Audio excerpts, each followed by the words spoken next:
Yo, Piggy Pig, what's good? How's it going, yo? There's steak in the stove for you. Oh, thank you. Dude, watch out. Come here.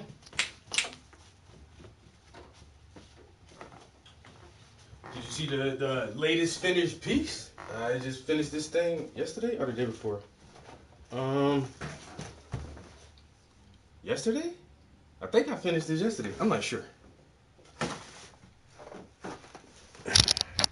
No, use a foot lover, yo. What up, P?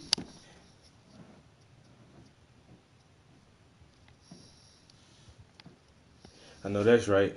Can't wait for 3:30. Boy, them berries looking very nice. If I do say so myself, that's a berry looking berry. I swear that one right there. You can. It seems like you can just wipe that little piece of honey. You see that right there? Like you can just wipe that right off. But it's not. It's just paint, man. Look, that's just paint. That ain't even real honey. That little drop of water right there. Oh man, look, man. That ain't real.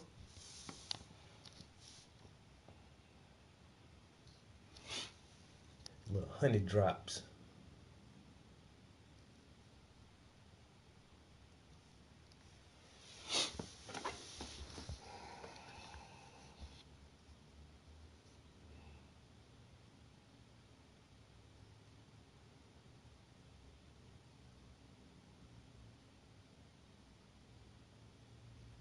Yeah, that's a good one. I'm highly pleased with this piece. Highly pleased with this, how it turned out. Very satisfied. I have no complaints. Thanks, Piggy.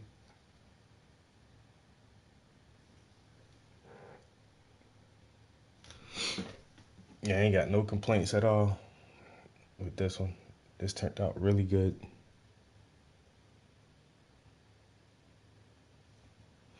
It took me forever. I started this piece right here, and then uh wound up finishing like 3 paintings before I got that one finished.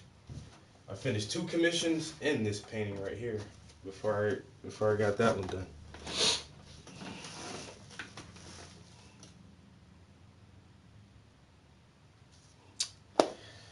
Gotta see how some dudes want me to paint their toes, man. You know, guys ain't really big into all that shit. I might have to paint my own feet.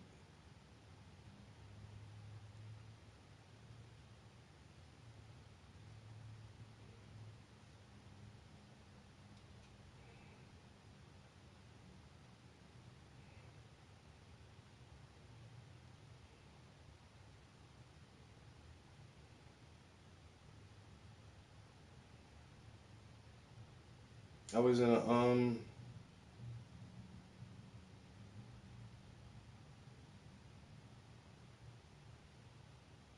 I was in the newspaper again yesterday for the little art event that I did on Saturday, which is pretty dope. And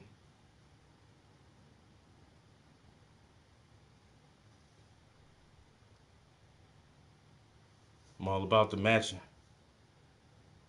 Um, Festival. This is the second annual event in Pine Brook, a mix of diversions. Um, let's see. Her 2 middle daughters attended the school, and da da da da da. The kids love it here, absolutely love it. Hernandez said festival activities also included rock painting, flower planting, and a theater workshop, to name a few. College students from Marywood University and the University of Scranton hosted numerous activities. Occupational therapy students from the University of Scranton provided neurological based sensory and educational crafts and games. One activity called Guess What's in the Box a small common small common objects, a key, dice, clothespin, dime, nuts from a bowl, marble, and a paperclip buried in a small container of rice. with eyes closed, children rooted around in the rice to find the objects and try to identify them just by the feel. Blah, blah, blah, blah, blah, blah, blah, blah, blah. Outreach Center for Community Resources hosted a squirt gun painting in which youths aimed squirt guns filled with a paint water mix onto a small white canvas to create their own unique paintings. The simple quick draw painting method was a big hit. 50-50, half paint, half water, and let them squirt it at the canvas, said Travis Prince of Outreach, who is an acclaimed local artist. It's just that easy. Water and paint. It's interactive abstract art. Other participating organizations included my Center for Independent Living, Penn State Extensions, 4-H and Master Gardeners, and the Greenhouse Project, the Hexagon Project, Lackawanna Library System, Be Smart, and Scranton Fringe. But they called Travis Prince an acclaimed artist. Like, word? Y'all using big words for me now? I'll take that. The acclaimed artist, Travis Prince. And then somebody walked up to me and said, like, aren't you that famous painter?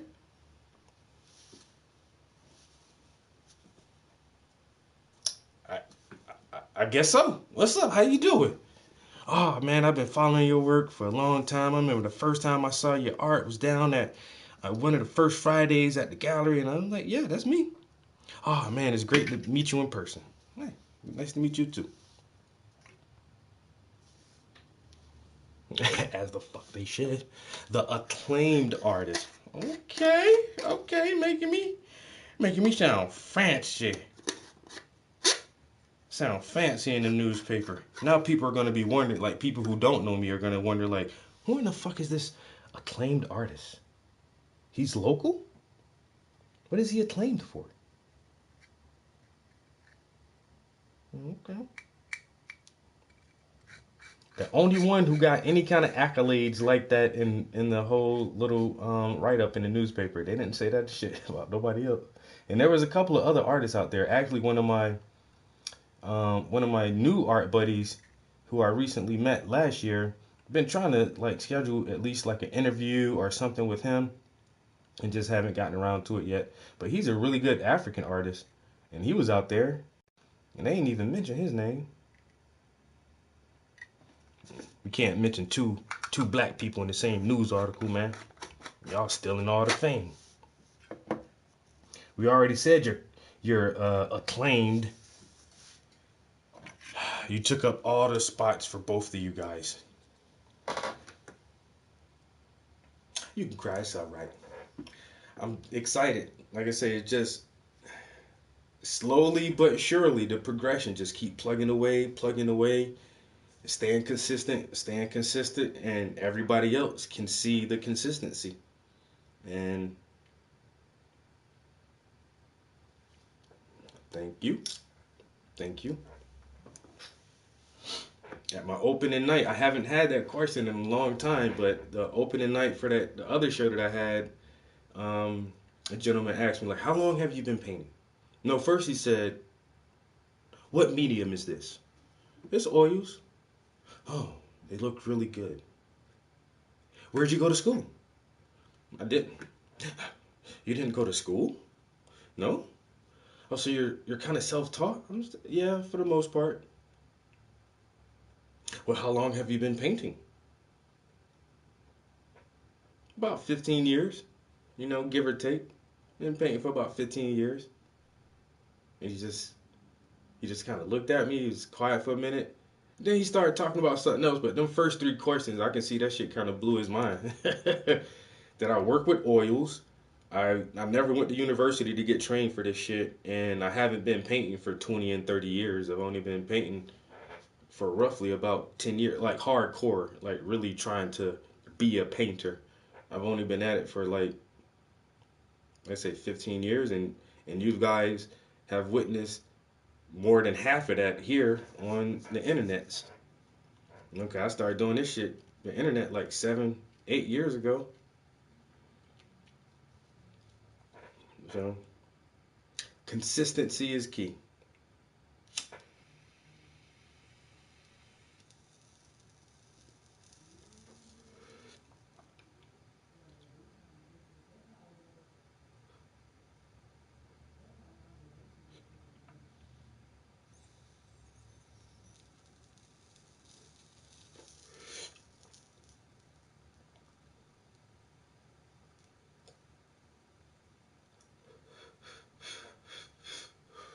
Shit.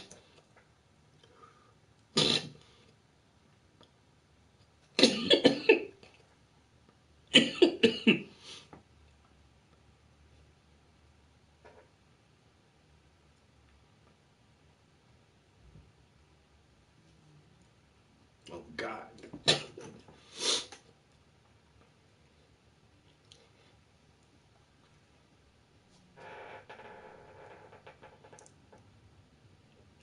That Basquiat part.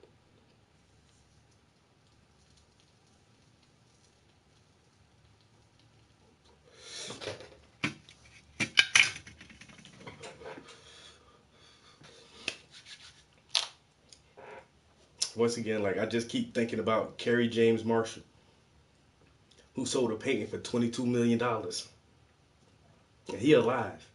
And he an old head now. Mr. Marshall probably in his late 50s. You know, it took him all that time before he sold that big piece, but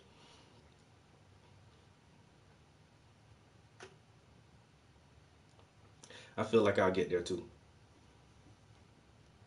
I'll be right up there with Barkley Hendricks and Basquiat and Faith Ringgold and Kerry James Marshall and all the rest of the amazing black artists who have given us inspiration throughout the decades. I'm trying to be with the big dogs.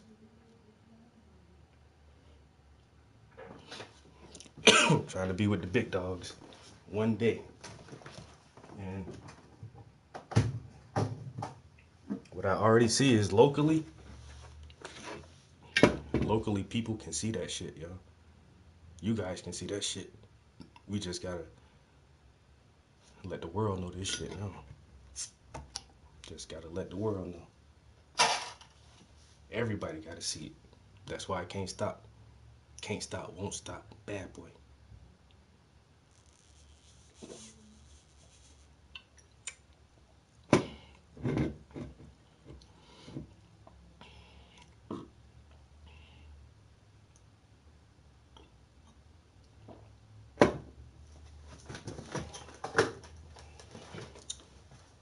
Can't stop, won't stop.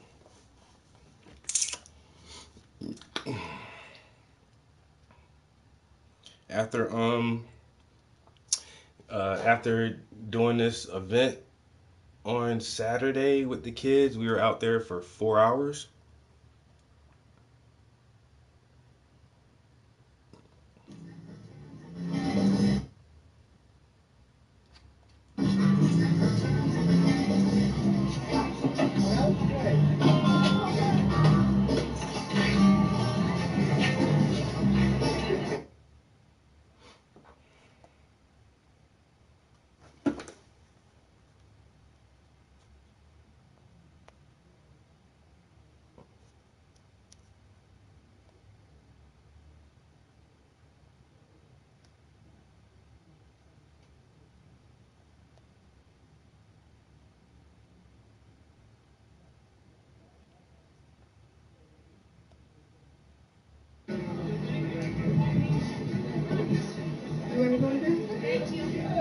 There's more room.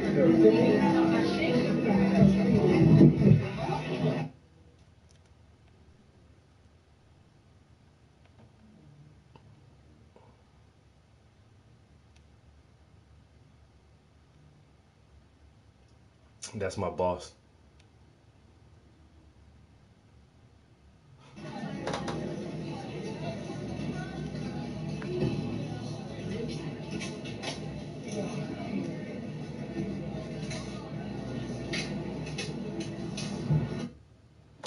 That's when I was getting set up.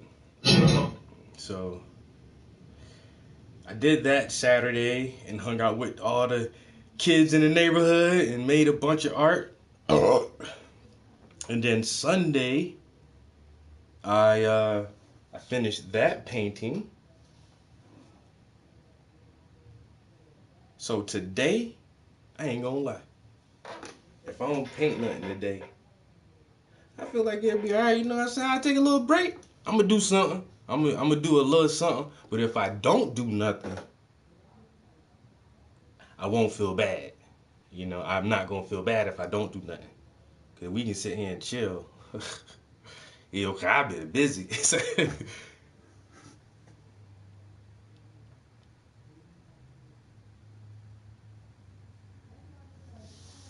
No, the museum exhibit closed on the last day of December. So that's been down for months now. And it left the museum and then it went to the university.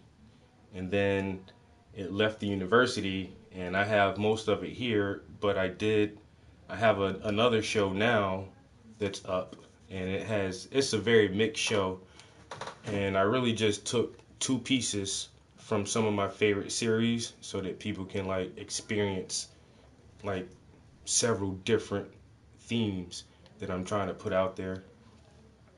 So but yeah, the museum thing is down. Um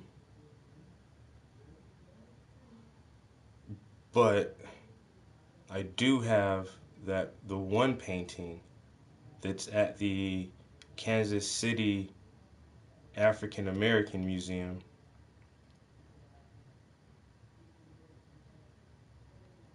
And so that's still up. I think that's going to be up until June, the end of June.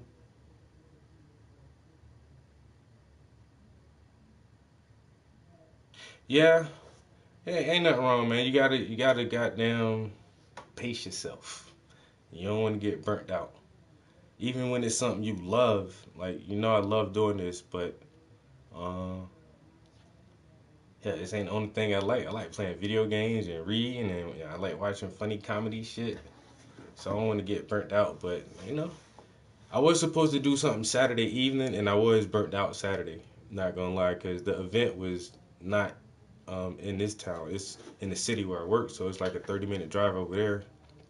And it started at noon. So I left here 11 o'clock Saturday, got over there, unpacked all the stuff, got set up, chill with all the kids for 4 hours. And it was like a cloudy day and it was a little bit chilly. That's why like everybody got jackets on. It wasn't the best day. Kind of like almost like a day like today.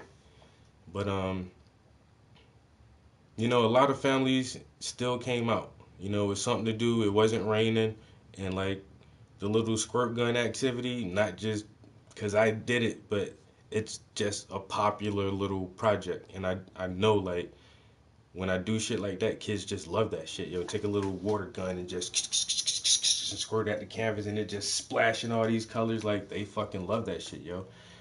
Our table was busy the whole 4 hours. The whole 4 hours. Like we barely had any downtime. I grabbed a slice of pizza. I went to the bathroom twice, and I smoked a cig one time. And other than that, it was like kids, kids, kids, kids. And then the wind was blowing, so we trying to hold stuff down and make sure the canvases don't fly away sometimes. And so after all that, like Saturday evening, I just didn't wind up going anywhere, yo. I was like, I can't go out, man. I'm too tired. But but I do have shit ready. So I got two canvases ready now. I just need to go ahead and prep them up, and then I'm really, really, really about to start drafting up some canvases for this new Anunnaki shit, yo.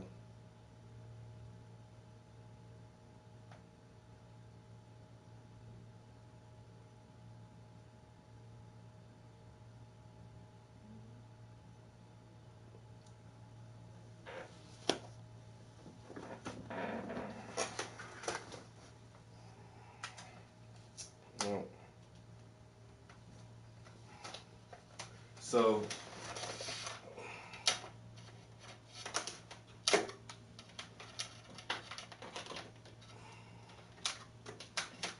hold on now. All right. Do we all know the Anunnaki story?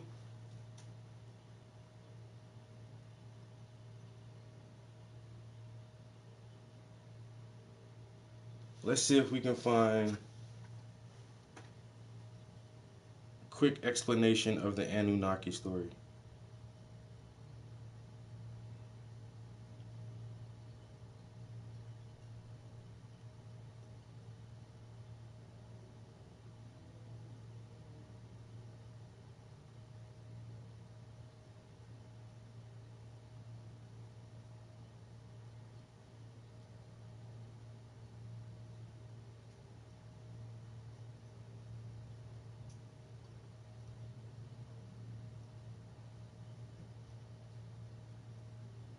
Wait a minute.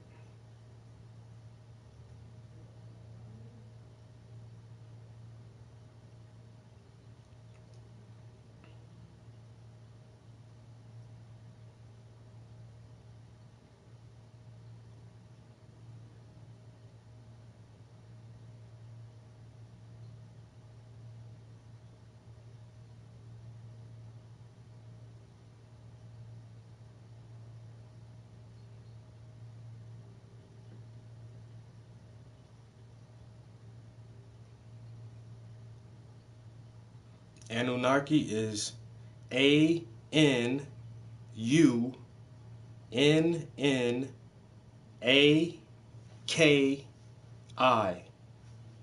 Anunnaki.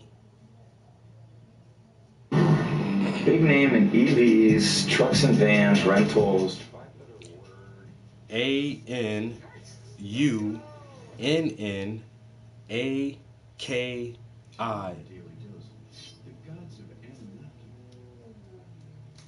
Anunnaki are a group of deities who appear in the mythological traditions of the ancient Sumerians, Akkadians, Assyrians, and Babylonians. In the earliest Sumerian writing about the gods, the Anunnaki are the most powerful deities over a pantheon of lesser gods. Descending from An, the god of the heavens, and Kai, the goddess of earth, the primary function of these all-powerful gods was to decree the fates of humanity. Assyriologist Samuel Noah Kramer identified Kai with the Sumerian mother god Ninurzag, going on to state that they were once considered one and the same. The oldest of the Anunnaki was Enlil, the god of air and chief god of the Sumerian pantheon. The Sumerians believed that until Enlil was born, heaven and earth were inseparable, until Enlil split the two and carried away the earth, while his father An carried away the sky. The earliest known usage of the term Anunnaki comes from inscriptions written during the reign of Gudea, approximately 2144 to 2124 BCE, and the third dynasty of Ur. Deities in ancient Mesopotamia were almost exclusively anthropomorphic. They were thought to possess extraordinary powers and were often envisioned as being of tremendous physical size. Virtually every major deity in the Sumerian pantheon was regarded as the patron of a specific city and was expected to look after that city's interests and safety. Each god believed to be residing in a particular city's primary temple.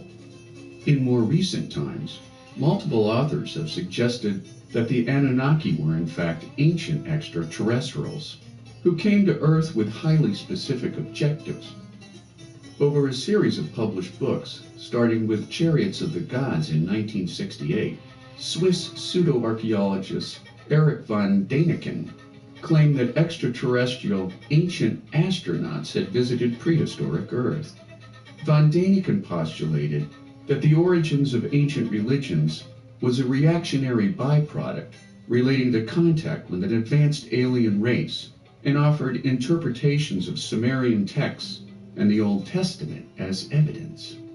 Ronald H. Fritz writes that the Anunnaki built the pyramids and all the other monumental structures from around the ancient world that ancient astronaut theorists consider impossible without the introduction of highly advanced technologies. And there you have it, the Anunnaki. both real and imagined, today on the Daily Dose. If you like learning...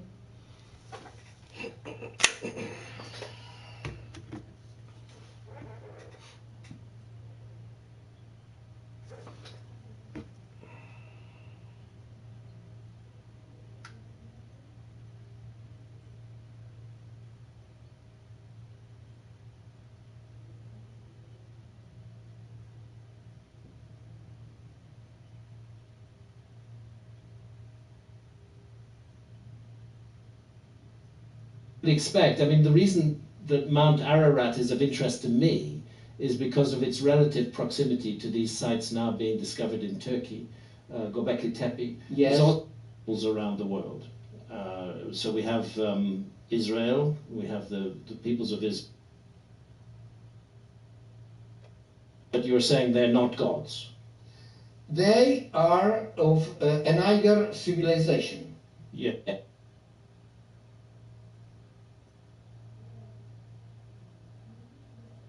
They're Elohim. Mm-hmm. So you're seeing these Elohim as some sort of... You're not jumping to conclusions about what they are, but you're saying they're not gods. They are of an higher civilization. Yes. That could survive the great flood. Okay. We'll come to that. But so let's go with this idea that peoples from another civilization are advising or organizing peoples around the world. So we have Israel, we have the peoples of Israel. Yes. We're told that they're brought out of Egypt by Moses. Yes. Does Moses receive a divine instruction or any instruction to take the people out of Egypt? And if so, who gives that instruction? Yes, but in fact Moses told to that Elohim, "Who are you?" Yes. Because he wanted to be sure with which he was speaking. Okay. Because he don't knew. I suppose the most controversial thing that you're saying. Oh, excuse me, pardon. We don't know in what language the so-called Yahweh speak. But, for example, we must know that the vowels of Yahweh were first pronunciation. So nobody knows the real sound of this name. If we accept the early date for Moses, 1200. Perfect. Yeah, could have been ancient Egyptian. Egypt. Is it controversial to say that the Hebrew language did not exist in 1200 BC? In that time, Hebrew. Old Hebrew. Old Hebrew. So there was but it's not Hebrew because the Hebrew really started to exist as a dialect of. But since Moses was reared in the household of the Pharaoh, it's most likely to be the ancient Egyptian. Yes. And they don't use vowels at that time. Is Yes. that right? They have I can't find the exact point, but so the first video they talking about the Sumerians, the Babylonian creation story. These guys are talking about the Bible. What this guy really explains is that he's a linguist or whatever, entomologist, whoever studied language. And so, this motherfucker said that every deep biblical scholar knows that there is no real translation for Elohim. There's no real translation for it. And so we understand it to say God, but he's saying that it doesn't say God. Everybody who want to say when you read the English version, God, where the word Elohim should be there, it doesn't mean God. And actually, there were multiple Elohim in the biblical myths. And what the Sumerians tell is that there were multiple of these Anunnaki that would run their own cities and have temples in their cities. And then we see all these temples, pyramids, all over the fucking world, all over on every continent. And that's why they don't want us to have access to Antarctica, because they know once we have this solar maximum period of global warming due to extra activity in our stars' regular heating and cooling cycle, that we're coming out of an ice age. That's not a bad thing, it's just a normal thing. And as we come out of this ice age, yeah, we're gonna lose solid ice on the caps, which will reveal something. So, in the Bible, most of these tales take place in a very central and localized area, but it speaks of a lot of different things.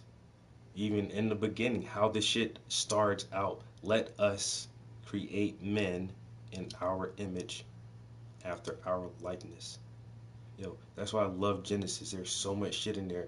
When the Nephilim came, and it said, the sons of God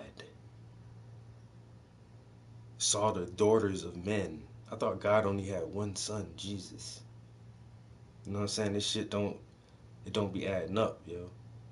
Where did Cain get banished to after he killed his brother? He was banished to the land of the refugees. Who the fuck are all these refugees? I thought it was just Adam and Eve, Cain and Abel. So, and then people will add this layer of extraterrestrials over all of this shit, saying that the deities that every culture revered as gods, because this is a universal thing. Even the most primitive cultures have some type of creation, origin, myth. And is this a subconscious,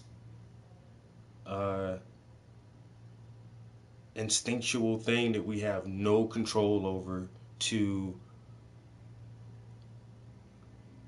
assume or have a deep feeling that there is something greater than ourselves, something that's we can understand but not quite fully understand, that's out there, because the different connections we have with each other and the different connections that we have with the earth itself and nature, and like we really don't understand all of that shit at all. And I don't know. So I want to really try to fucking tell this story in a cool ass way of how I see it is. I'm not really sure. I keep counting the frames, but it's gonna be almost a comic book style. Not really. I want it to be detailed, but like each, have each canvas as a progression, like this series where it's okay, this is how it starts out, and then the next step you can see like the progression through the imagery, almost like a stele or something. But I want to depict a high society, a highly technologically advanced society, just on a everyday, just a normal day. Scene 1. Scene 2, I want to depict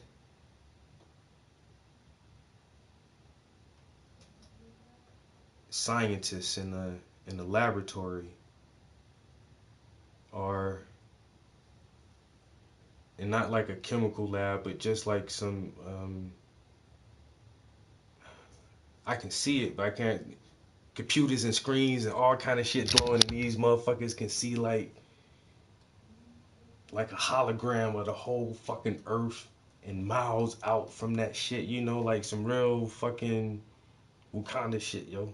And so you see this science lab scene where it's a picture of the earth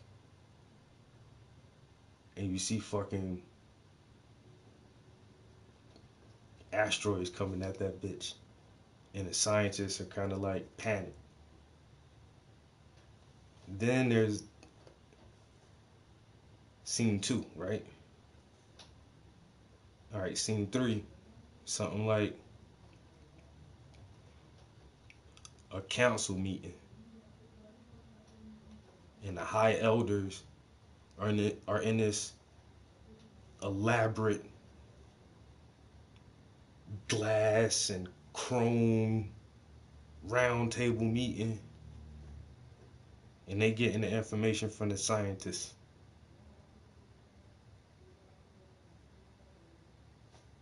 Then you see an evacuation attempt. Then you see destruction.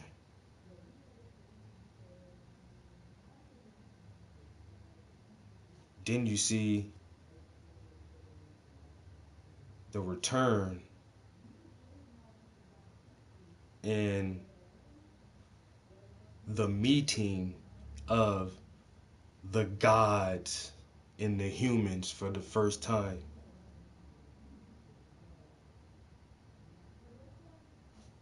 Then it fades to black.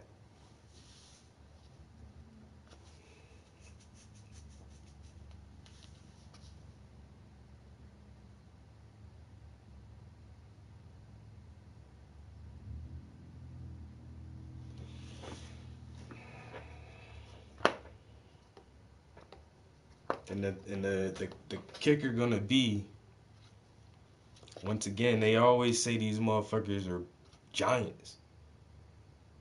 So in all the previous scenes, everything is gonna look normal. And it looks, well, not normal, it is this crazy story, but in relation, in comparison to everyone will be proportionally on the same scale.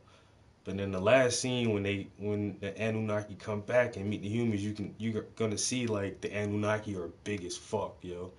The whole time you just think, oh, everybody's like normal human size. Like, nah, these big motherfuckers, yo, giants. And they're gonna be towering over the humans, like, I don't know, just communicating with them. And then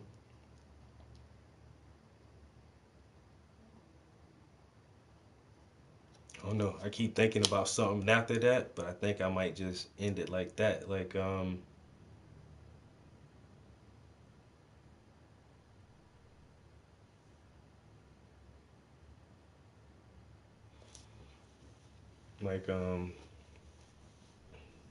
the last scene, I want that shit to be at some ruins.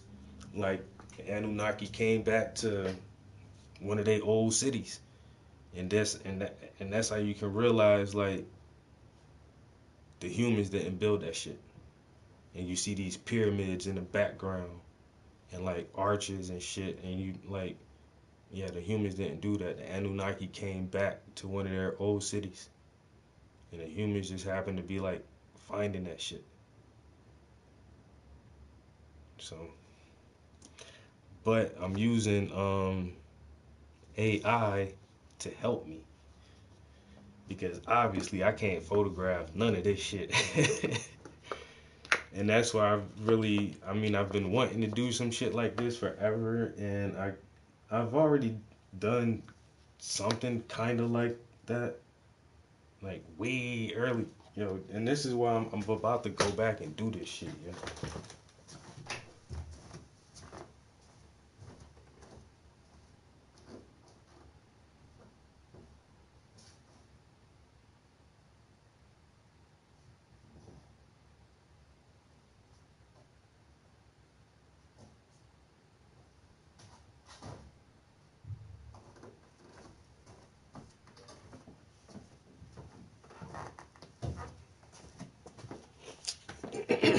I ain't even gonna lie, yo.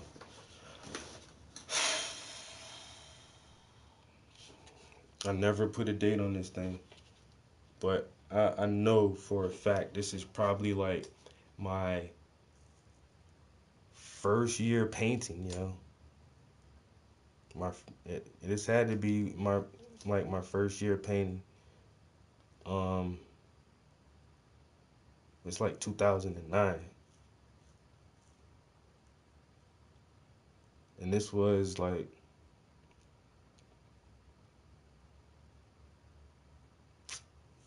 the second painting I did, just like all the way from my imagination. And this before I knew about motherfucking. This before like I was really on like a lot of shit, yo. Like Facebook. I wasn't on like I never had a MySpace and I wasn't on Facebook. I really wasn't on YouTube like that and shit. Like man, I was just reading a lot and watching documentaries and shit. And and this is before I learned about uh the elongated skulls of Paracas. Like how the motherfuckers, like some people did skull binding to make their heads long, but then some skulls they find and it's like them shits weren't bound. They just grew like that, you know. And the skulls are kind of weird. And so like even before I knew about that shit, like I wanted to make his head long, and then after I did, I was like, man, that shit look like Majin Buu a little bit. But then I just still kept it anyway. But like I said, this is my first attempt at the fucking Anunnaki story. It's something about because the Egyptians had worshipped the bull, and then the three dots is we're the third planet from the sun. But then you got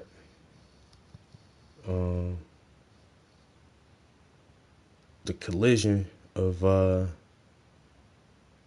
Tiamat, because they said there was like some shit happened, yo, and two planets had collided, and that's how we got the moon. But then there was another planet where the fucking Anunnaki came from. And these motherfuckers are the ones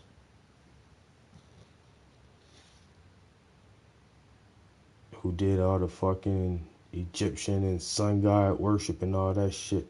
And I put 2012 on there, yo, because like I said, I did this in 2009. But motherfuckers was talking about the Mayan calendar was saying the world's gonna end in 2012 and shit, yo.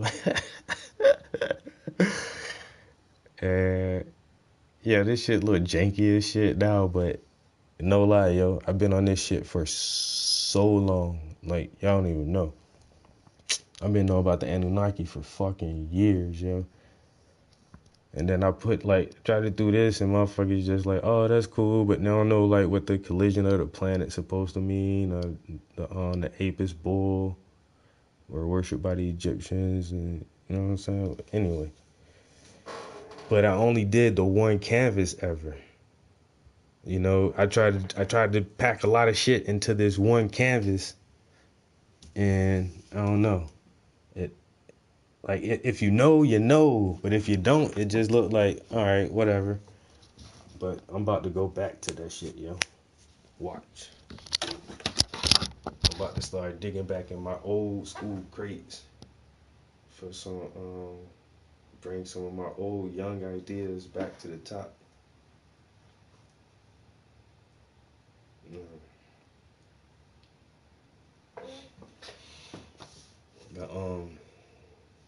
But once again, like, just trying to come up with a character. Well, cause you can't photograph no shit like that. Like, how you supposed to get that kind of imagery? Like, all this, where I'm supposed to get that shit from? Like, okay, I'm just imagine some shit. You know what I'm saying? How would this shit look? But now, I can imagine some shit and tell the fucking AI to make that shit for me. Then I take that shit, you know what I'm saying, tweak it a little bit. Now I got all the images I want. Gotta use that shit as a tool. Motherfuckers think, oh, I made AI art, and they post that. Like, you know what? I'm gonna take that as a reference. And I'll make a painting. Some real shit in real life, not some shit that's stuck on the fucking computer screen.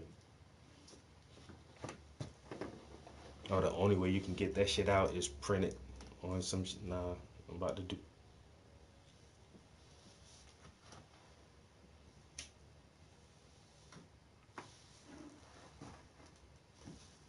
I don't see it, but that shit big as fuck. That shit loud as hell.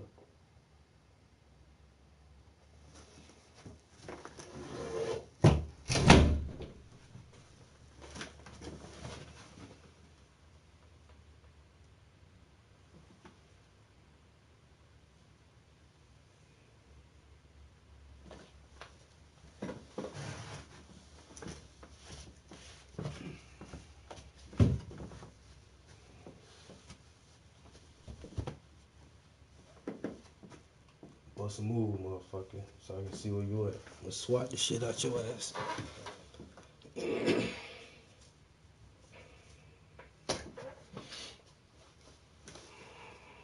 So this right here is gonna be it for the reader series for a while. It's already gonna take me a couple of months to get through with these.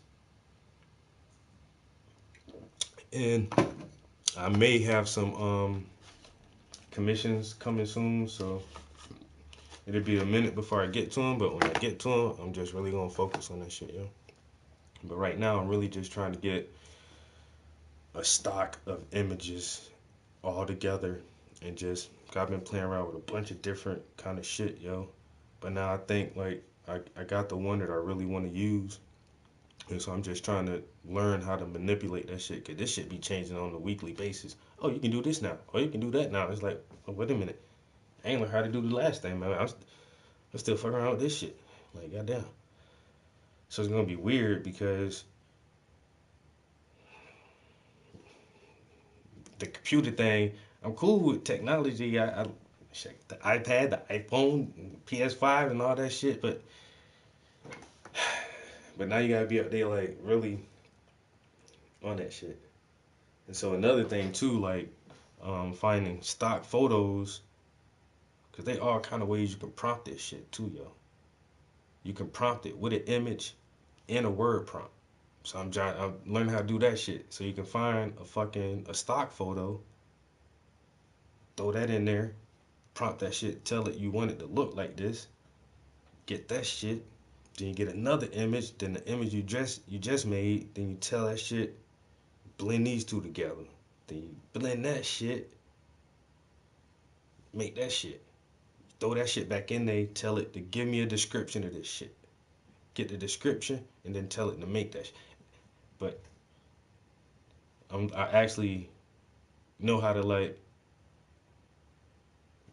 manipulate that shit enough where it is just like some original shit. Like, nobody else can't say, like, I made that look exactly like mine. No, it don't.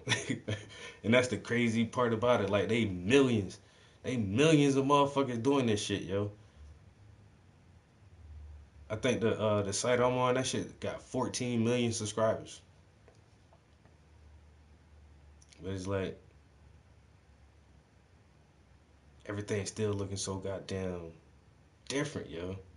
Everything looking different, yo. That shit crazy.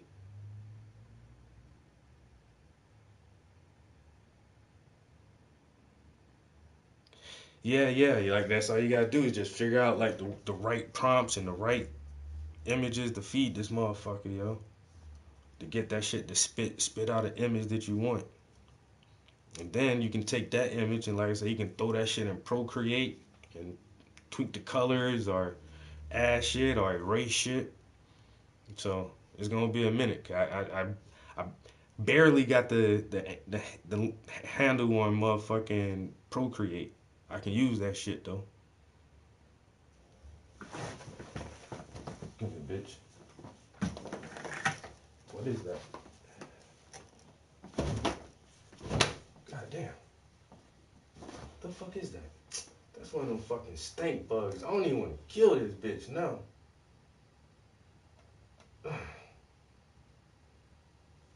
Little stinky ass.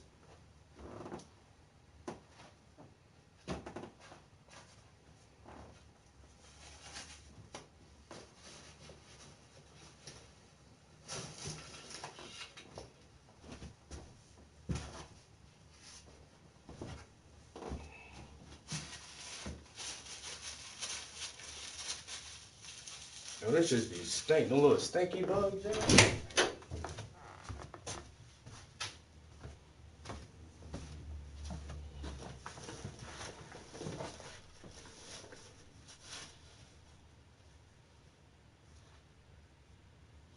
Yeah, pass them notes off, bro. But I ain't gonna lie, man. The AI making shit too easy, man. And that's the sad thing I see about this shit, yo.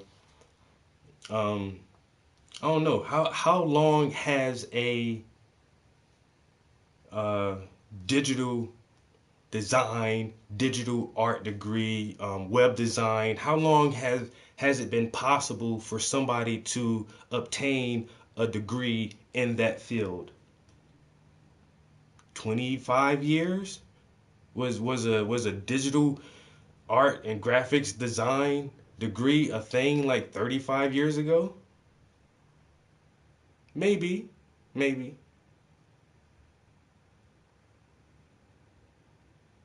But I mean, it's still a fairly new line of a career choice is to go into the digital arts and digital graphics, digital design field. But now I don't need no degree for that shit, nigga.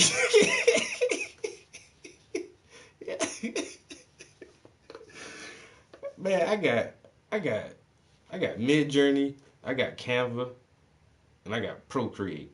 I don't need no damn degree and no goddamn graphic design, bro. You want me to make a commercial for you real quick, homie? You need an advertisement for your business? You need a menu for your restaurant? I can do that shit in 30 minutes. Less than that, really. If I use an asset templates with no originality to it. And that's what I see as the sad part. Like, motherfuckers done bust their ass at universities and colleges for a couple years trying to get this fucking digital art degree. I mean, I can imagine the work for Pixar or, Bethesda Studios or some shit like that. You gotta have them that paperwork, but I mean, I do a lot of shit at my job. Just like we have like big events and a lot of things and like job fairs and all kind of stuff. I just make our flyers myself, yo. And them shits be like, I don't know, easy as hell.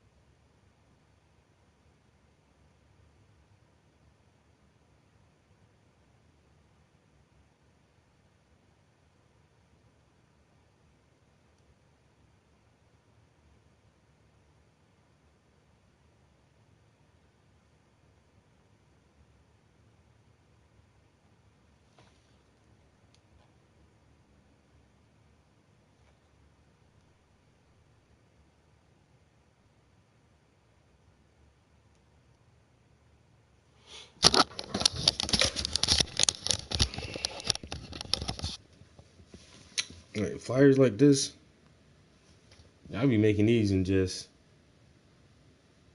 a few minutes.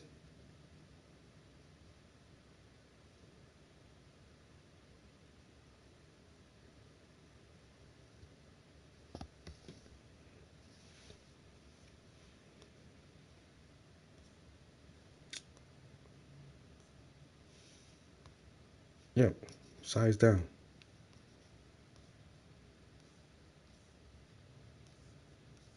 Mm. Oh, it's so hard to get out of here though.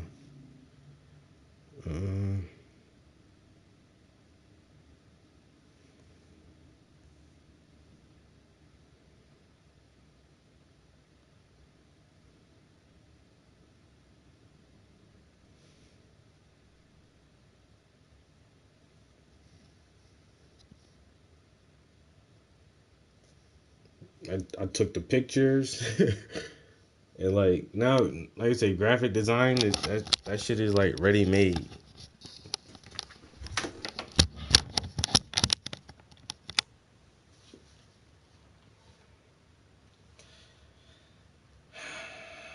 Bro, that's why I'm trying to keep up as much as I can, man. Because this thing about to speed up, like it's about to speed up, and I'm realizing it with this AI art generator. Like a few years ago, there's like, oh, a computer made some art, and it was like this weird, trippy, drippy, kind of convoluted, not really focused type of shit, and that's like, okay, that's cool. And then last year, it was like, oh, that shit was made with AI. I'm like, what? And then this year, I'm like, what the fuck? And then people are like, oh, it can't do hands right. It can't do hands. And like a couple months later, it can make a hand. And it still isn't perfect, but that's just in a couple months. In a couple months from now, that shit gonna be better. And then a couple years from now, I can't really imagine. Like, I can't really imagine. Honestly, I can't. And that's what people are scared of. Like, we don't know. We don't know what we don't know. And if we actually get this AGI, like, then what? And nobody knows. So I was on I was on Chat GPT. Yo, yo, that shit is crazy. Bro, and I just tried it. The only reason I tried it was I was doing a resume, and like for your objective, you put your objective at the top of the resume or whatever. And so the person was previously in the healthcare field, and they were doing like one time they were a dietary assistant, and then one time they were um something else at the hospital, basically like cleaning duty or something. And so I was like, they were hospital housekeeping. And so I just asked the computer. I said, um, I work as a housekeeper and dietitian in the hospital. I'm looking for a new job. What should I put as the objective? What should I put as my career objective on my resume? And it spit out this fucking perfect ass paragraph. I was like, oh shit. I was like, well damn. Yo, Chat GPT, yo, that shit free too, bro. I'm like, wait a minute. So now I got that shit pinned on my motherfucking yo. It passed the law exam. I heard that shit, bro. It passed the law exam. That's crazy, son. It's crazy.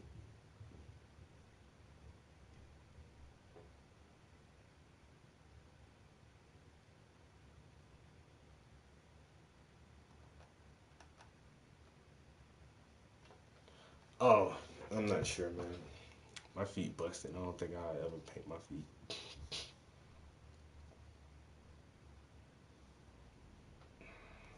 Yo, the Chat GPT.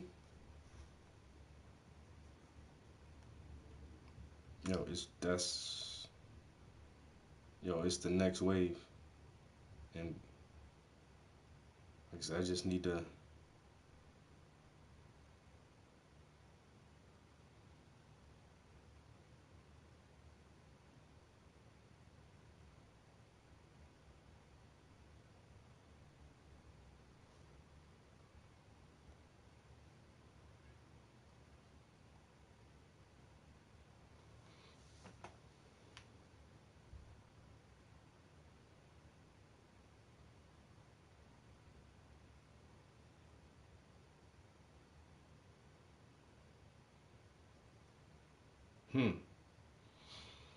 Yeah, I watched this one video too, man. Like, they used it to, oh no, that was some other program, but,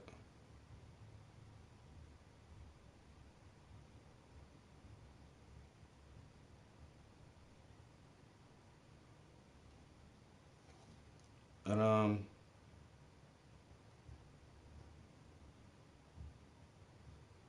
they said they used the AI to make like its own Sims, right? And then only gave one instruction. It said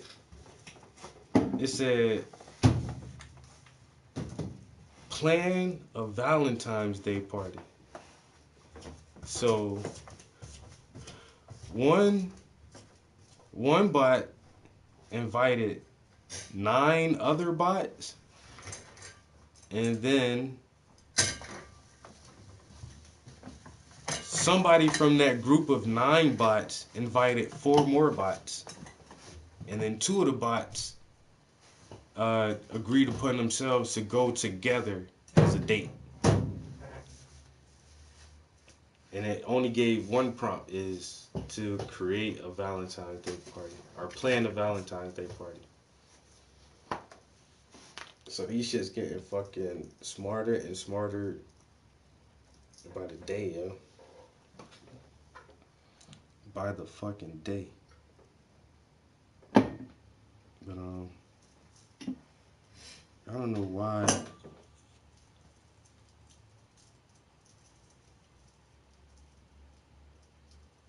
Hold on. I don't know why it does this where I can't go to. I don't want to go to Discord. I want to go to Midjourney.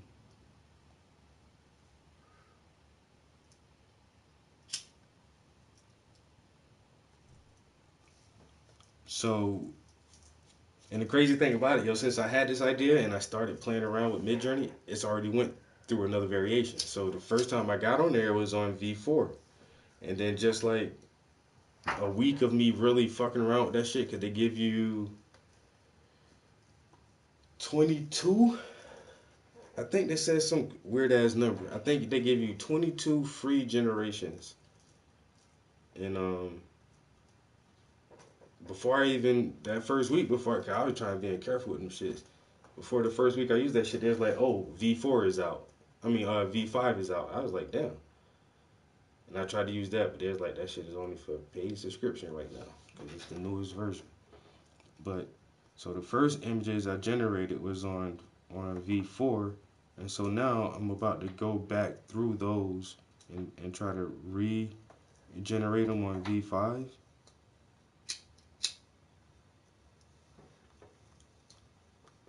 But now my thing is trying to get consistency.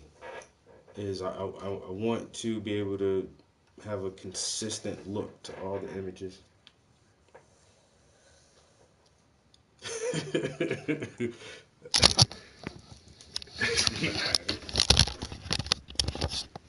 Dickie, you really want to see some feet, huh?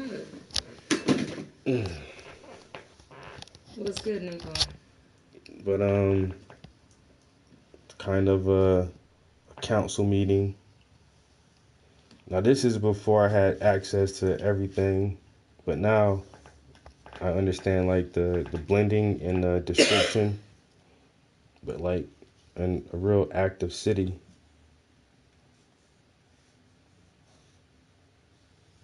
the fucking destruction. Let me see.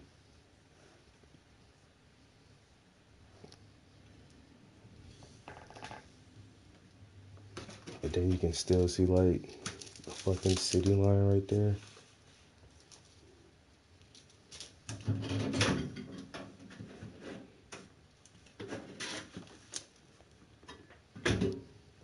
How do I close it?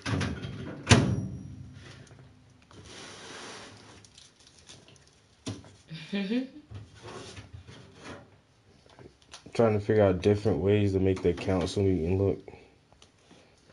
Different ways to make the evacuation look. Different ways to make the return look. maybe even some scenes from space I was thinking about. And so then I started going back trying to do like it over again. So these are one of the first cities. So this was rendered with this was V4.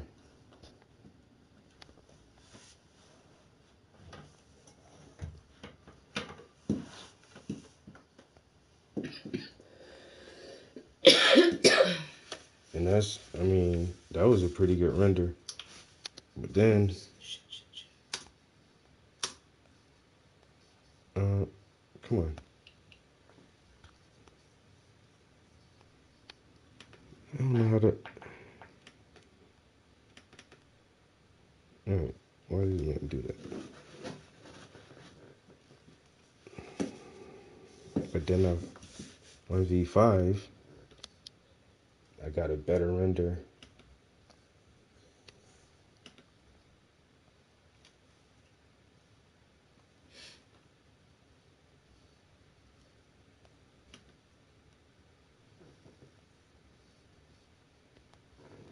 And this one right here, I could use this one as a destruction scene. And it's more, they're more similar.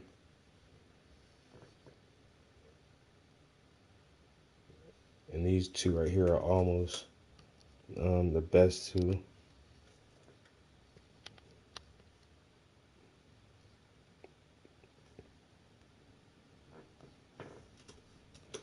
But then still working on like how could they look as they return, even thinking about different styles.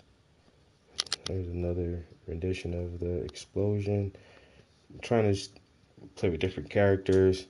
Really just trying to do some cool shit here and here. Just fucking around. Since I got the membership now. So but then here too, trying to depict like how much taller or more massive the Anunnaki would be compared to like regular people. And I want to have a definite, like, strong female presence. And of course, all the Anunnaki are going to be like black gods returning. But, yeah, some of these are coming out pretty good. And I guess I really feel like I could definitely use a few of these for references. I don't like that character in there. Like I said, I could take that out. And then this scene is a little too blue. Like I said, I can just throw this right in Procreate, man, and sharpen some details, edit some shit, change the colors, and then really like, if I can just use that shit as a painting, bro. But just to come.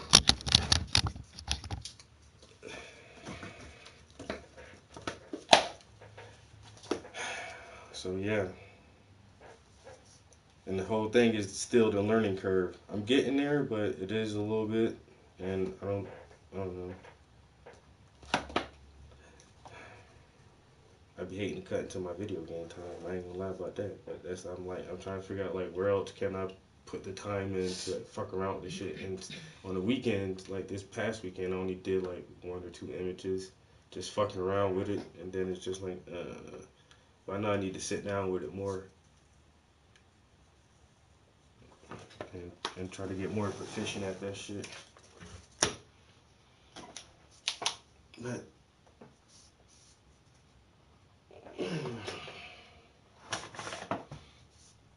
it's fucking Monday. It felt like a Monday too.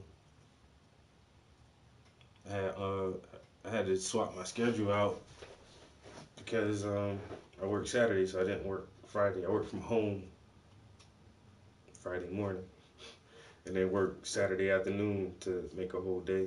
And when I got to work this morning, I had a voicemail from a guy. He's like, "Oh man, I'm sorry I missed you. I wanted to see if I can call for set up an appointment and come back in there and do some more job search." And then like, I don't know, man. I do trace calls once a month because like if my clients don't hit me back and be like, "Oh, yo, the lead you gave me panned out and I got a job and I started there," it's like you gotta like try to. We really do try to help people, but we gotta keep numbers too and keep track of motherfuckers. So If I don't hear back from people in a month, I call everybody at least once a month. Like, yo, what's good, man? Just checking on you, see how things going out. Like, you know what I'm saying? You got a job yet? You know, if you didn't, you've been checking your email because I seen your job postings. Do you need, you know, bus tickets for transportation, or do you need to use our facility to do anything online, a training course or something like that? And so but I realized too, yo, when I do trace calls, I try to do that shit not first thing in the morning, but like 9 o'clock. And I noticed too, I get more voicemails than motherfucking people at 9 in the morning. So last time I did trace calls, I said this is my last time calling people that early. Because everybody don't be up at 9 o'clock, which I don't see how, but anyway. And so when I got the voicemail, I was like, all right, I'm gonna call him like 10:30.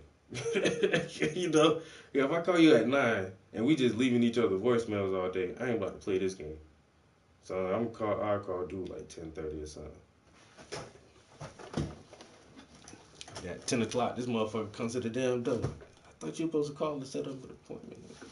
I ain't say that, but I like that because he hyped trying to get a job, man. Young dude too, just got out of jail. He looking at a little bit of time, and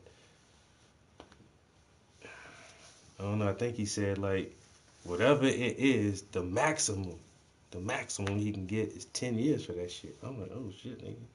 They said, yo, if I'm working and I'm doing something and I'm in some programs and I'm volunteering and stuff, man, they might try to cut me a break or something.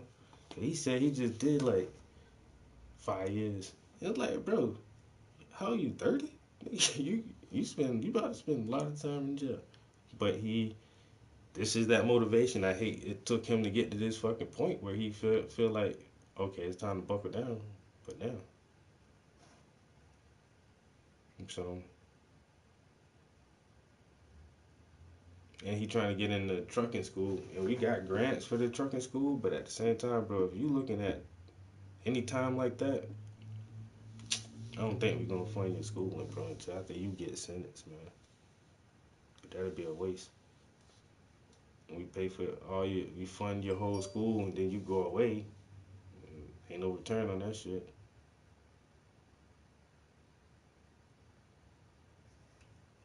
He said that's the maximum though. I say, so what? You at the minimum what you can look at. 3 years probation or some shit, or what? 6 years probation. Because even off a max sentence, they want some time out of you, bro. You know, if you're looking at knowing that shit be like a 5 to 10, a 3 to 7 or some shit. But so what? What's the low end? Is the thing. So he's a weird dude, man. Not weird, but he Puerto Rican, but he got dreads. He got fucking tattoos on his face. And not saying that's a bad thing. Nothing about dreads, tattoos on your face, but I told him, that's gonna be a little tough, ain't it? Trying to get a job. Yeah, okay. You gotta use your words. You gotta use your words. And then today, let's say he brought this girl in with him, and she the one who I did the chat joint for her resume. But you work at one job for a month, and then you work at another job for a month, and them the only 2 references you put down.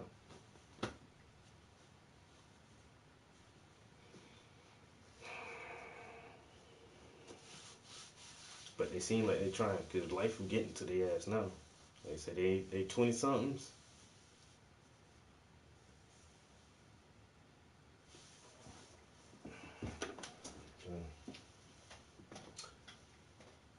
And I always ask them, hey, you ready to be a square? That's my new thing. Because dudes who now, I talk to a lot of them guys in prison twice a week. And so, the motherfuckers who get out of prison, when they come to me like, all right, da-da-da-da-da, you still on papers? Yeah. How long ago you got out? like 4 weeks ago. When you going back? Everybody be like, what? When you going back? I ain't going back in there. Okay.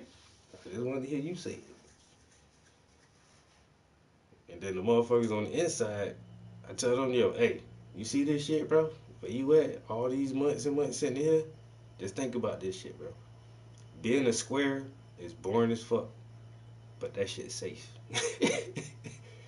That shit's safe, bro. Just be a square. I know that shit tough to swallow sometimes. Go get a job. Take your ass to work. Take your ass home. That's all you got to do. And you can have some fun sometimes. Every once in a while you can have some fun. But go be a square, at least you be free, my nigga. And you know what is fun? You get to dress how you want to dress every day, for the most part, because you got dress codes at work, because I hope you get a job. You get to eat what you want. You can have a burger when you want to, or a steak, or a hot dog, or whatever. And that shit ain't going to cost you $32 for a turkey sandwich. I was waiting for you to say, I'm going to sleep tonight. And you can have a beer when you want to, if you off papers. Yeah. Hey, but being a square, y'all niggas better be squares, bro. I say, the dude, I don't even think he's 30. He look young, man. I gotta look at his birthday again. I think her birthday was 99. So he can't be much older than her. And you already looking at 10 years, man? Come on, man. Got all the tattoos on your face and dreads, man. That shit cool until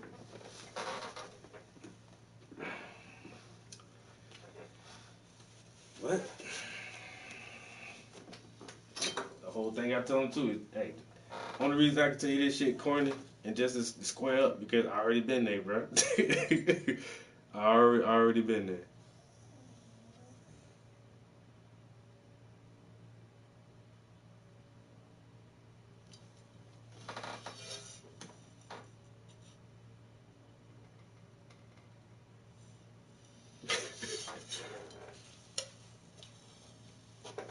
It's a blurred black nerd. What the fuck?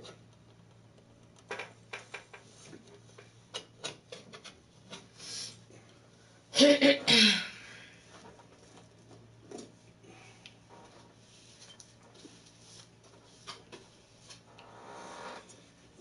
fuck all that shit.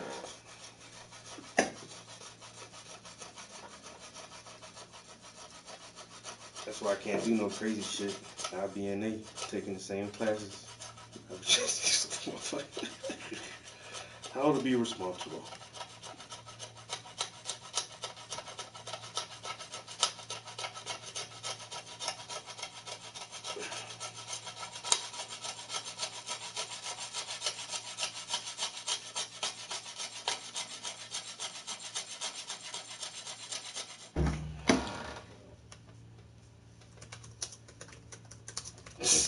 Nerd.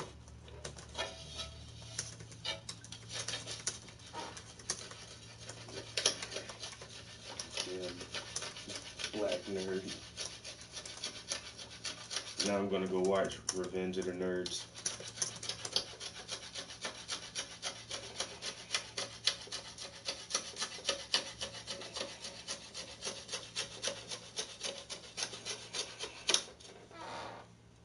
Wait a minute. Well, didn't they do more than one Revenge of the Nerds? I'm thinking about how many Revenge of the Nerds movies they did. There was more than just one, right? That's when Weekend at Bernie's, all them shits, yo. That 80s shit.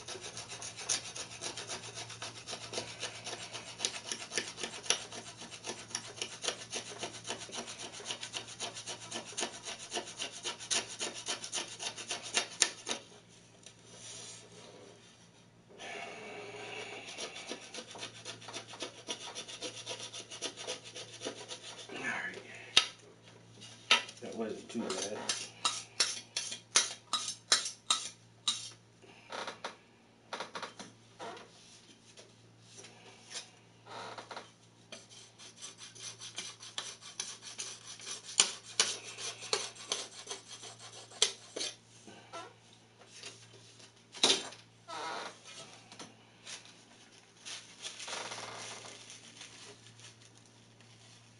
Yo, Booger was that guy, yo. That motherfucker ain't giving a fuck, bro.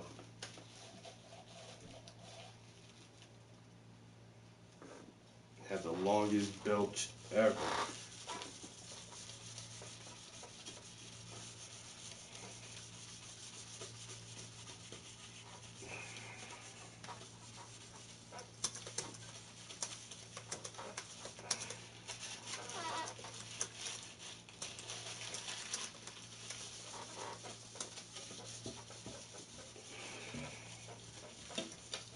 Alright, got that clean for the next time.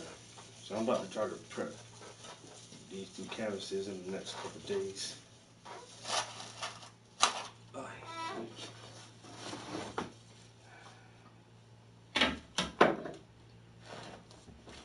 Yeah, I know there was more than one of these shits. I don't know if I seen the last one, but I think I seen two.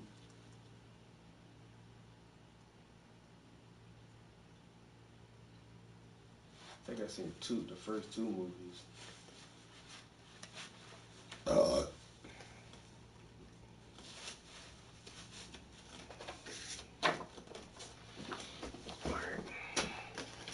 Another one for the history books.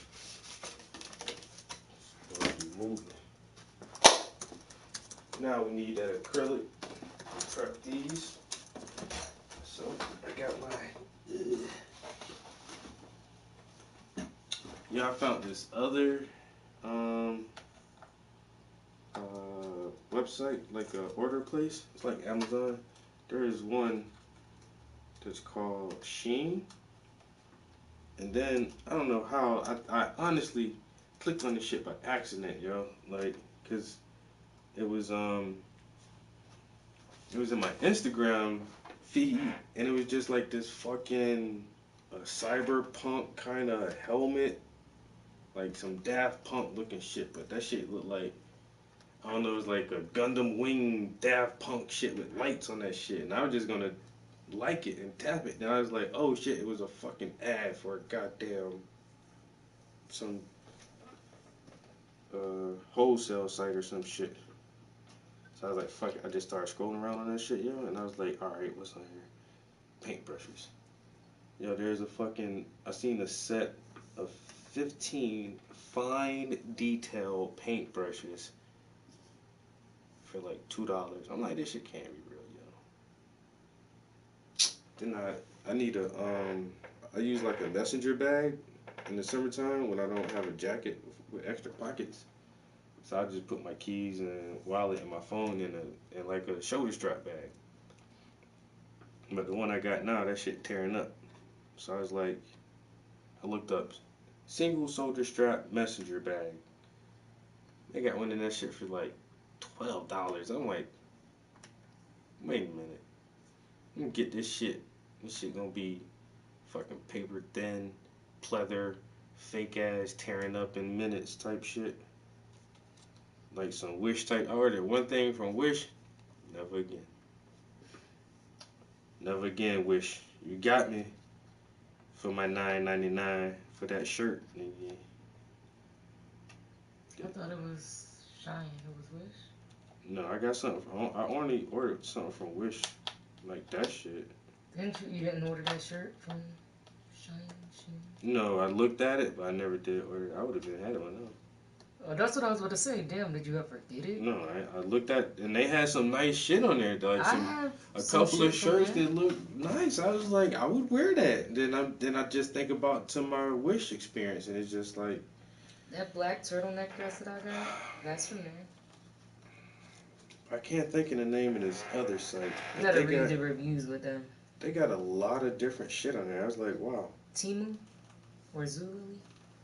It might be Temu or something with a T, something like that. Temu. I'm scared to order from them because they look the most bootleg of them all. But I was like, damn, how you get a messenger bag? And then I looked up the same brand of messenger bag on Amazon. That shit was $33. How the fuck y'all can sell that shit for $12 and Amazon gotta sell that shit for $33?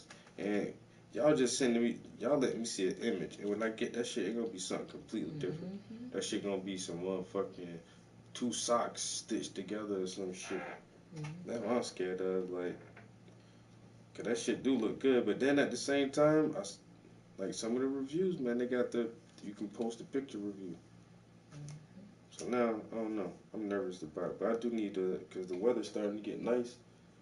And I don't know, man. I done got used to not carrying shit in my pockets. And then plus, I don't really wear super baggy jeans anymore. Back in the day when I wore baggy jeans, I could put my wallet in my pocket because my pocket was down here. All the way down there. And you know, but like now when you drive, like when I'm driving, I don't want shit, like no wallet in my pocket or, I don't know. Now it just feels like it's hard to get my keys out my pocket for some reason. I wear more fitted pants. So I do that China knockoff shit. So I do like having that little shoulder strap now. I mean, that's why motherfuckers had fanny packs back in the day. And then they went out of style and you get picked at for wearing a fanny pack. Now, fanny pack's cool again. You can wear a fanny pack and won't nobody laugh at you, bro. They be like, oh shit, where you get that from? Debatable. Fanny packs are a thing. No, I know. But then it's like, I feel like they're dying off again now. And then they'll come back. Hey man, it's a utility belt. I feel like Batman working one of them shits, you know? Like somebody. Okay, Crusader. You know? The real question is, at what age does every man get the cookout shoe? Because you don't got no cookout shoes yet. No age.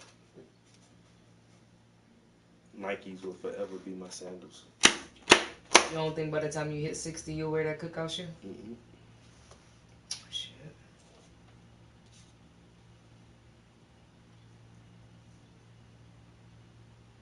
I could see me being a little old lady going to get the style that ain't the style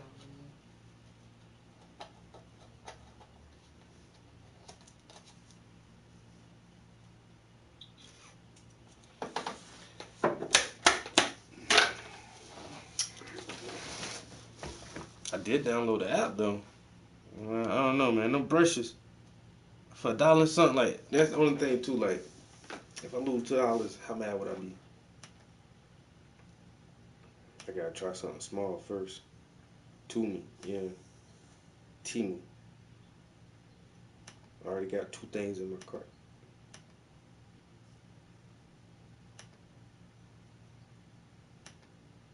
Oh, $13.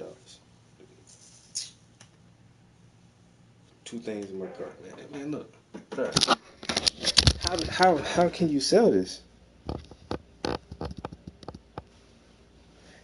Thank you, God. It says 15-piece fine detail paintbrush shit.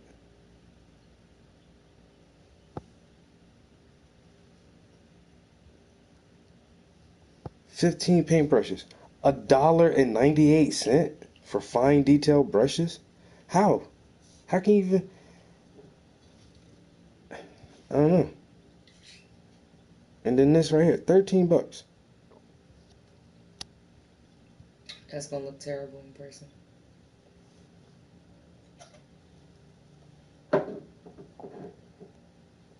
They be having fake reviews sometimes. No.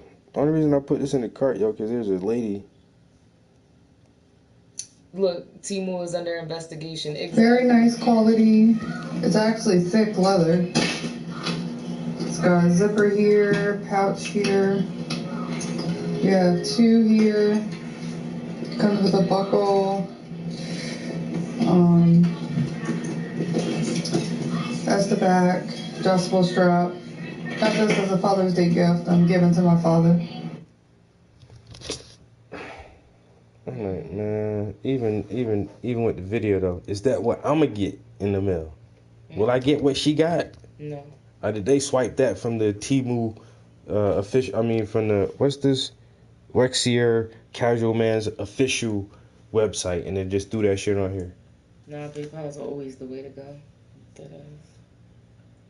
Oh yeah, I yeah. just was about to get on Temu, though. I was like, Yeah, I don't have none of my shit. All my online accounts go through my PayPal. That's like that. That's why the first thing I really had linked to my PayPal was my PlayStation subscription, and I did that shit so long ago. It's just like, yeah, like other shit like that. My Amazon account, all that shit go through my PayPal. But that don't look like a terrible bag for $13.49. Come on, man. it's gonna last for 13 days. Like I said, I look up that same exact shit on Amazon. That shit like $33, $35 or something. In these brushes. What I might do is like take the bag out, cause I'll be mad if I lose almost $15. But if I lose $2 plus shipping, how much you gonna charge me with? That'd be five. I'll probably lose like $5 if I don't like the brushes. And that's the thing. I use brushes I don't even like sometimes. So.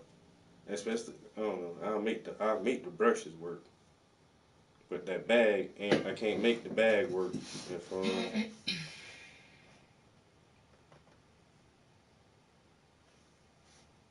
I ain't feeling that shit. I just can't make that shit work. How you got this one right here for $3.87? Now they sending me messages for even cheaper bags.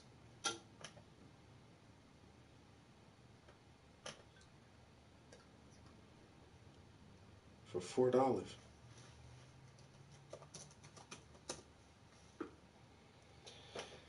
That's the thing, man. I only paid $20 for my shit, yo. Then a burner phone or a virtual machine.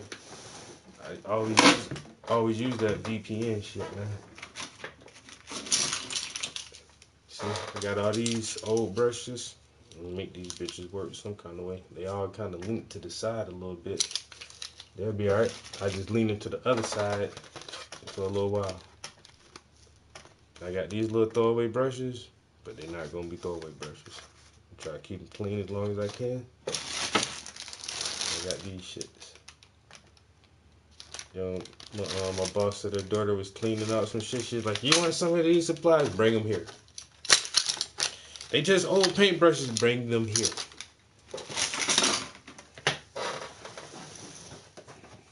I will use the brushes. All right, now I need water. There's a little cup. Water. All right.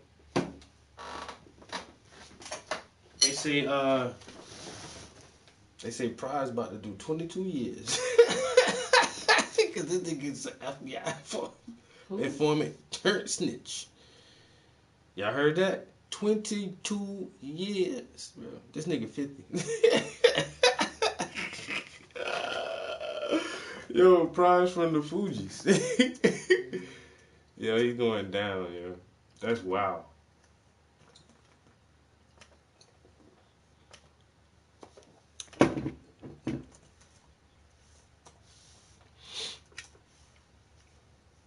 How you get that man 22 years?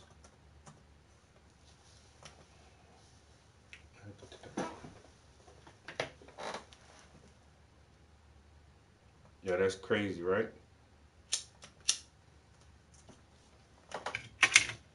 That's fucking crazy. I ain't even know nothing about that shit. I'm late as hell, cause they said that shit happened like last week. I just heard Joe Rogan and this lady named Aunt Pat, Miss Pat. She a comedian. I listened to some of her shit. That shit, okay.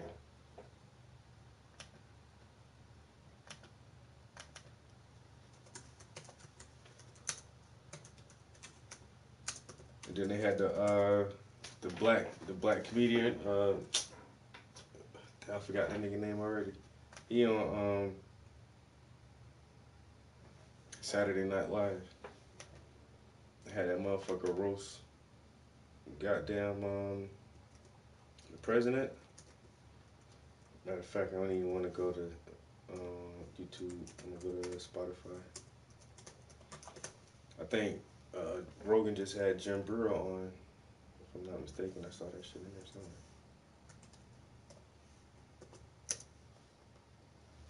Yo, Jim Brewer last stand up, that shit went hard. Yeah. Talking about the news cockatoos. Mhm.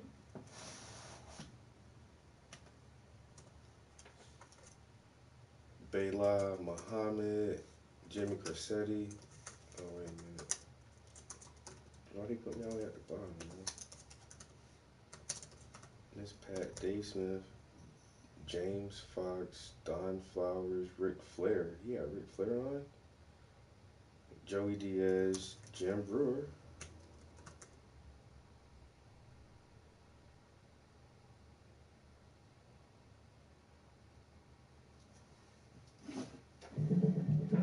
Joe Rogan Podcast, check it out. The Joe Rogan Experience.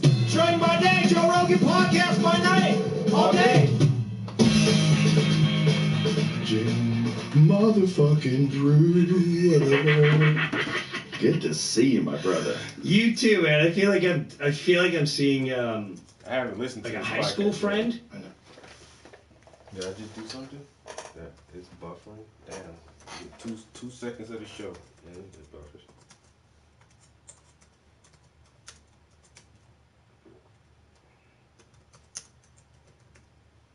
Yeah, he's a diplomat. The motherfucker was gonna run for president of Haiti one time, wasn't he? I said something about that, but then he came up with that song. If I was president, I get shot. I get shot on Sunday. They have to go back to work on Monday. You ever heard that song? If I was president by Wyclef? Yo, it's sad, but he was like, you know, he'll do this on. He go through his days of the week. I do this on Tuesday and do this on Friday. Been out of high school for a long time. Get Well, when we shot met, on we were like Sunday, fresh go out of high back to school. work on When we Monday. met, we were in our early 20s. Yeah, we were really young. Yeah. We were young. Bro, we've been friends for like 31 years. Dude, So crazy. My Maybe favorite 32. song from him is that Refugee yeah, song. well, I've been married 1? 30, Yeah. and I wasn't married. Not because of it being that, just because. I don't know if it's my reception or if it's just fucking Spotify, but the shit is We just had a mini rainstorm again. And then now it's sunny. Yeah. Come on, Spotify, just play. What if I turn my shit off? Turn the Wi-Fi off.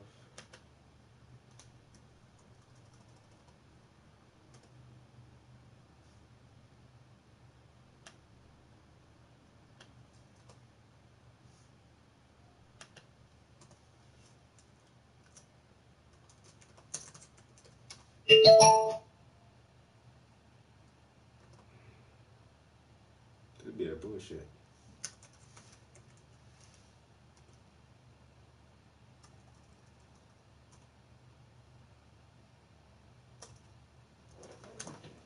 Gave him a pardon.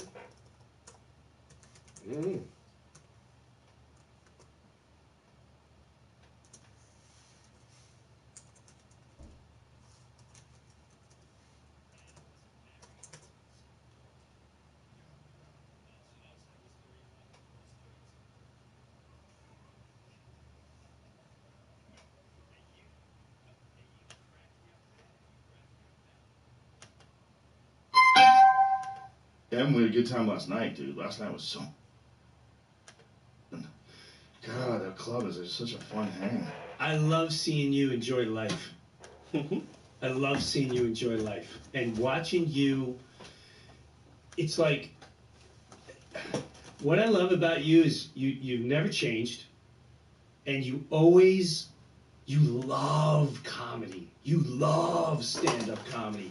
And to see you just eating, breathing, talking, living, loving stand-up. Bro, you would fucking go in the main room. I get there, right? And you're just crush it.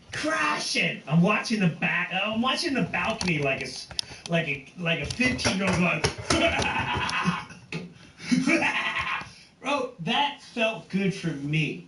You know when you're able to watch another guy and laugh your fucking balls up, and then you come inside, and then you're talking more comedy with all the dudes in there, and then you go in the little room, and you're telling me, dude, I'm way out of my element last night. I was just like this whole time, like, what the fuck is going on right now?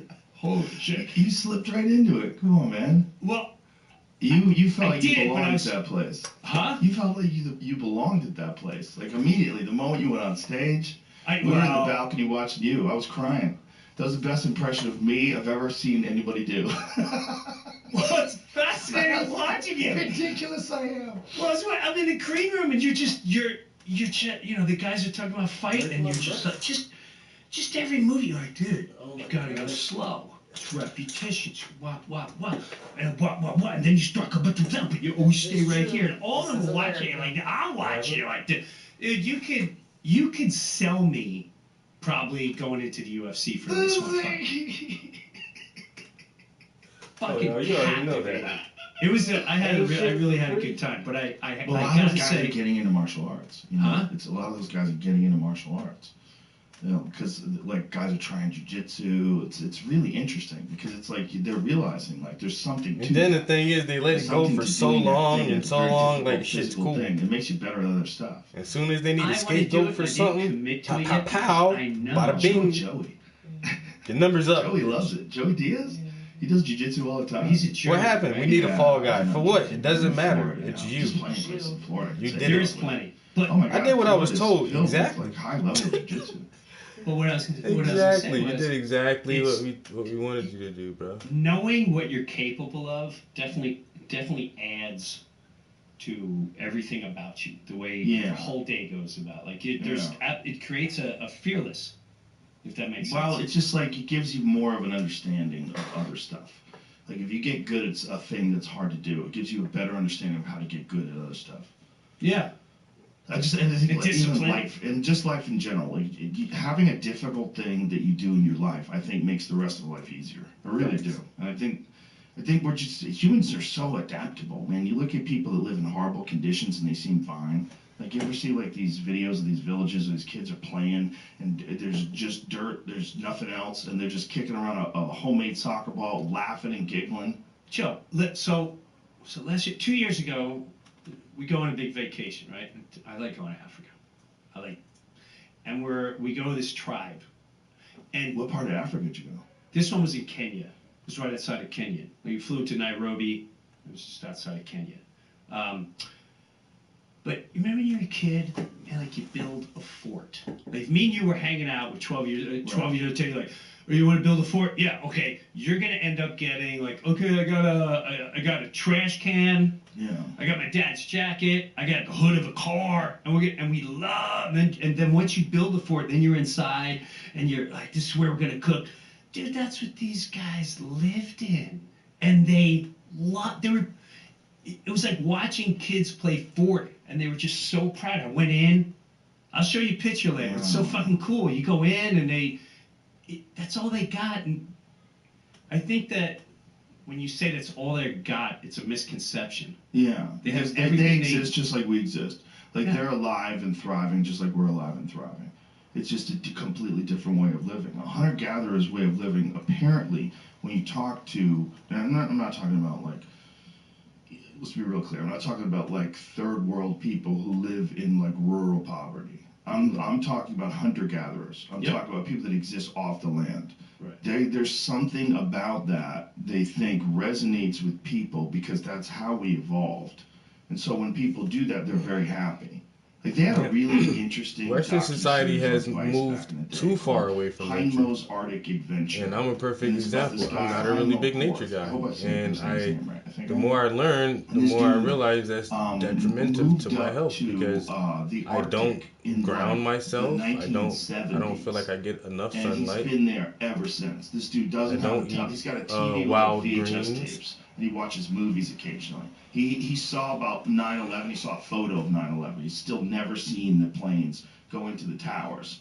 And this guy moved up there and met this woman, this indigenous woman, and had a family with her. Caught Tommy in the park. And this fucking guy lives in like a log house that's in the middle of the woods, and he's surrounded by grizzly bears. He had to kill a grizzly bear on camera.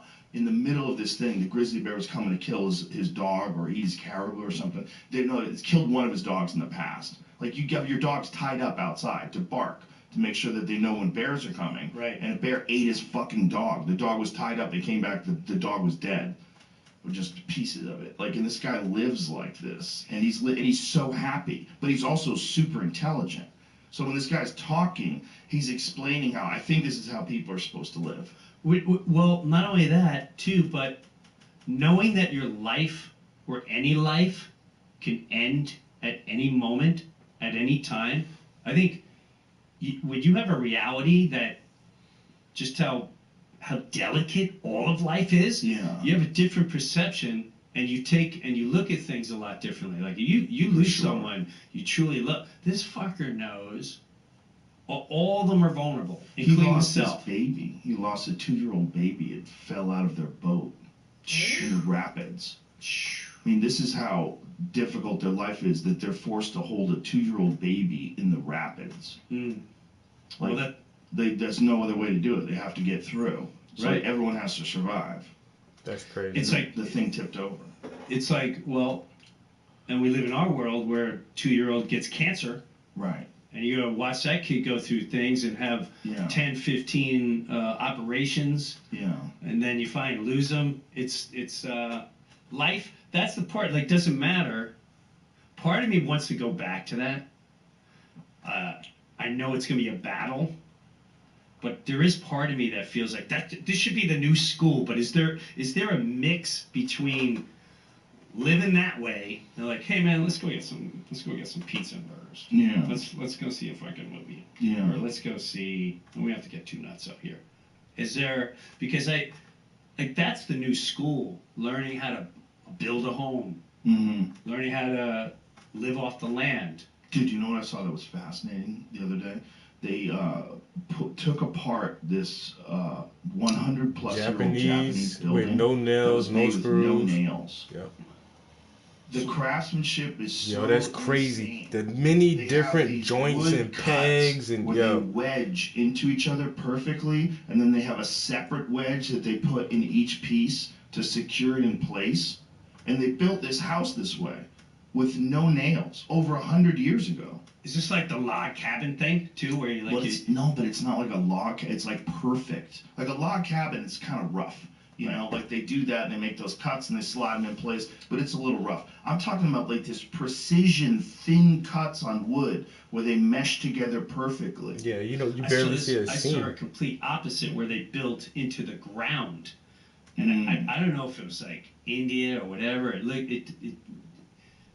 They had brown skin, and they built this most incredible underground bedroom just from digging and placing things over certain areas. Bro, it was just... So they just went into a mountainside. It wasn't even a mountainside. It went a hillside? Yeah. It went into the ground? Went to the ground. Like a hobbit house? Yes. Wow. It was so cool. Yeah, this is it. Look at how they did this. This is the Japanese construction. Isn't that insane? Look how they made these fucking perfect cut wedges, and they just slide into each other. And they had this whole building built like this. There's no nails. And it existed like this perfectly for 100 years.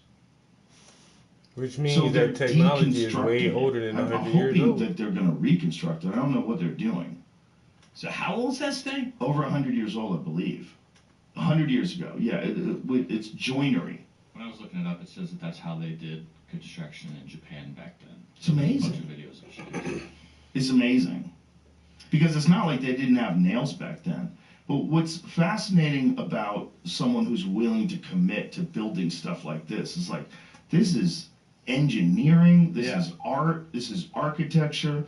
I mean, these guys, look at how they're doing this, man, when they're making all these things slide into each other and secure in place with wedges. This is incredible. They're bug repellent too. Treated with That probably gives you cancer. Like, we got a bug repellent. That stuff's so nasty.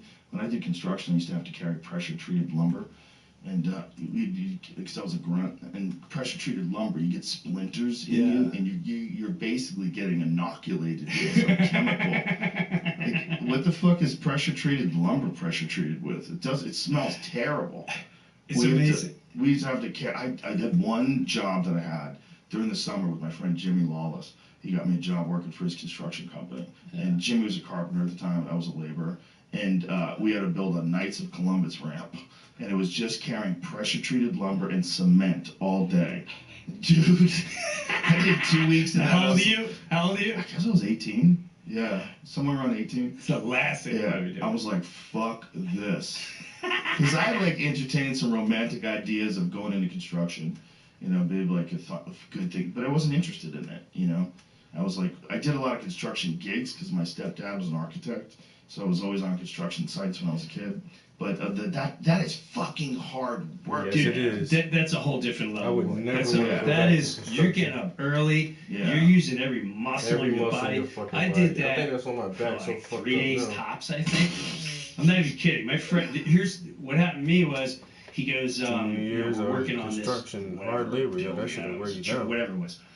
I'm petrified of heights. Right, so I was fine on the ground, gathering things and breaking shit. But when he was like, okay, take this screw gun, and then you're gonna go up the scaffold and fucking, what? Yeah, no harness.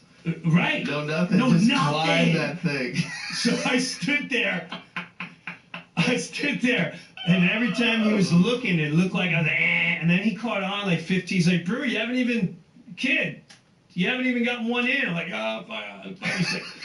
And then he calls you out. Are you afraid of heights? Are you fucking serious right now? Yeah, are you afraid Joe, of dying? you bring this guy who's afraid of fucking heights? I'm sorry. That's called being intelligent. Bro. You're supposed to be afraid of heights. Petrified. Dude, when I watch those Alex Honnold videos, that guy climbing the mountains, where it's like at this angle, he's like literally hanging on with his fingers and toes, crawling his way thousands of feet above the rocks. Like, what are you doing? What about the guys in the buildings? Jesus Christ. Oh, yeah. The buildings. James Kingston sent me this. This is him. Like, this crazy fucker. This crazy fucker. Look what he's doing, man. This is not good. Like, look at this way he's got to climb this thing. Oh, my. Hell no. What the fuck are you doing, bro? And he's barefoot? My feet would be so sweaty. I would be slipping and sliding all over the He place. just got to the top and he didn't even know what was going to happen. He's like, how do I do this? Yeah. He's fucking stuck. Oh, Jesus Christ. I can't let it go. Take it away. Take it away. Take it away. So, stop it. Yeah. So, no. That's called being intelligent.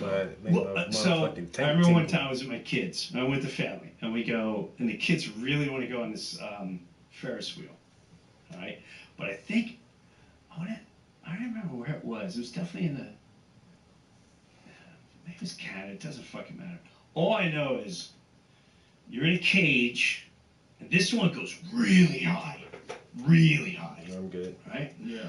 So I'm like, you know what? It's fucking the kids. This one's 7. I'll be cool. We got in. I don't think I made it to halfway, and then they started with the shaking and the fucking shaking. Nope. And I was so scared. I threatened my child's life. I told them I was gonna punch their fucking faces. I swear to God, I'm screaming, going, I will punch your fucking face in right now. I swear to God. And my wife's like, can't stop. And that was it, man. That was it. Shut my eyes. Fucking, I'm never tempting heights ever again in my life. I don't need to. I'm 55. I'm done. Fucking not. It's not necessary. It's not necessary. I don't need it. Having a job where you literally risk your life climbing scaffoldings and hanging on while you're screwing things in. Bro. It's crazy. It's hard work, man. That's man shit. Shout out to all the construction workers Yeah, out there man, listening. That's real work. That's man stuff. That taught me, that was like one of the most important things about me becoming a comedian. Having like really hard labor jobs and realizing like, I don't want to do this. Like, I gotta figure something out. No, my dad was sanitation. I'd watch him. I'm like, I don't know if I can. You know, I watch people working all day. Like, I don't know if I can do this. Imagine if you're doing sanitation, okay, and you're grabbing garbage cans and you're throwing them in. What are you smelling all day? What are you smelling all day, and how can that not be bad for you? Right? Like toxic fumes, if you work in a factory, you have to have fucking the respirator thing on and the masks. How is that okay that these garbage men are just breathing in toxic fumes all day? If you can smell it, that means it's getting in your body. And they were all like, his whole crew were all World War II guys. So they all came back.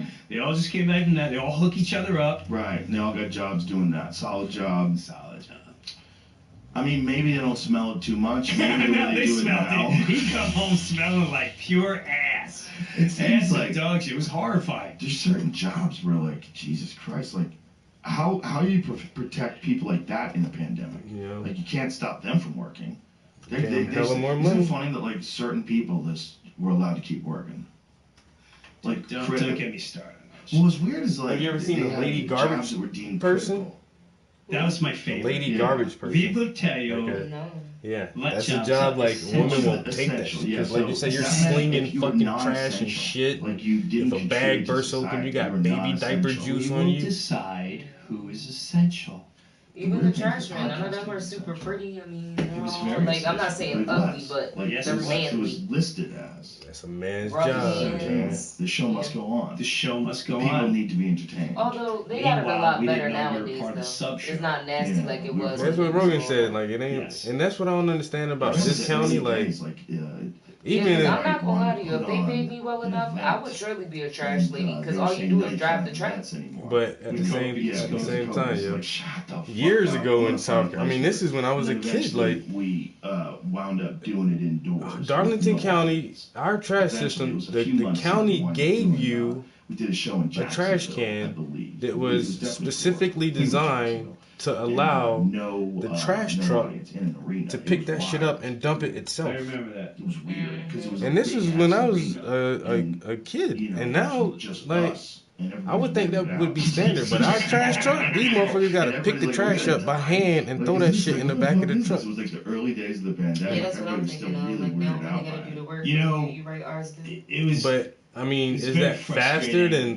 than making an arm come down? because I just I mean, came off yeah, of, it's like, faster, the, but Impractical Joker But crew. goddamn. You know what? I don't even feel bad for them. All that fucking money they charge for stickers and bags. Yeah, do that shit all I thought manually. about was, okay, All this all money those you tours that were out there, all those bands, thousands of bands are touring everywhere, and all of a sudden in March they're like everything's shut.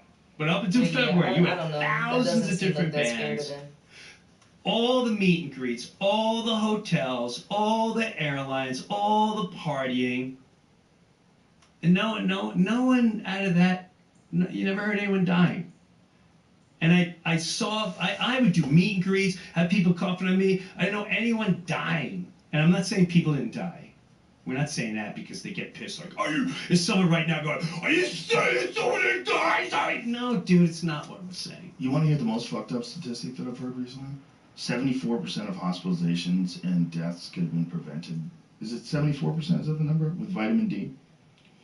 If people had adequate levels of vitamin D. Bro, I don't know if that's real, but I read this whole report on it, and I was like, if that number's real, and they knew that vitamin D was essential to fighting off diseases, if they knew that it was essential to your immune system, and they didn't tell everybody, they didn't just scream it from the rooftops, hey, there's this cheap thing that you can get, and it really protects you. It helps you a lot. It's great for you. It's actually a hormone, right? And it's great for you. You should go out in the sun and get it naturally if you can. But if you can't, you need to get some of this vitamin D. It's really going to help you.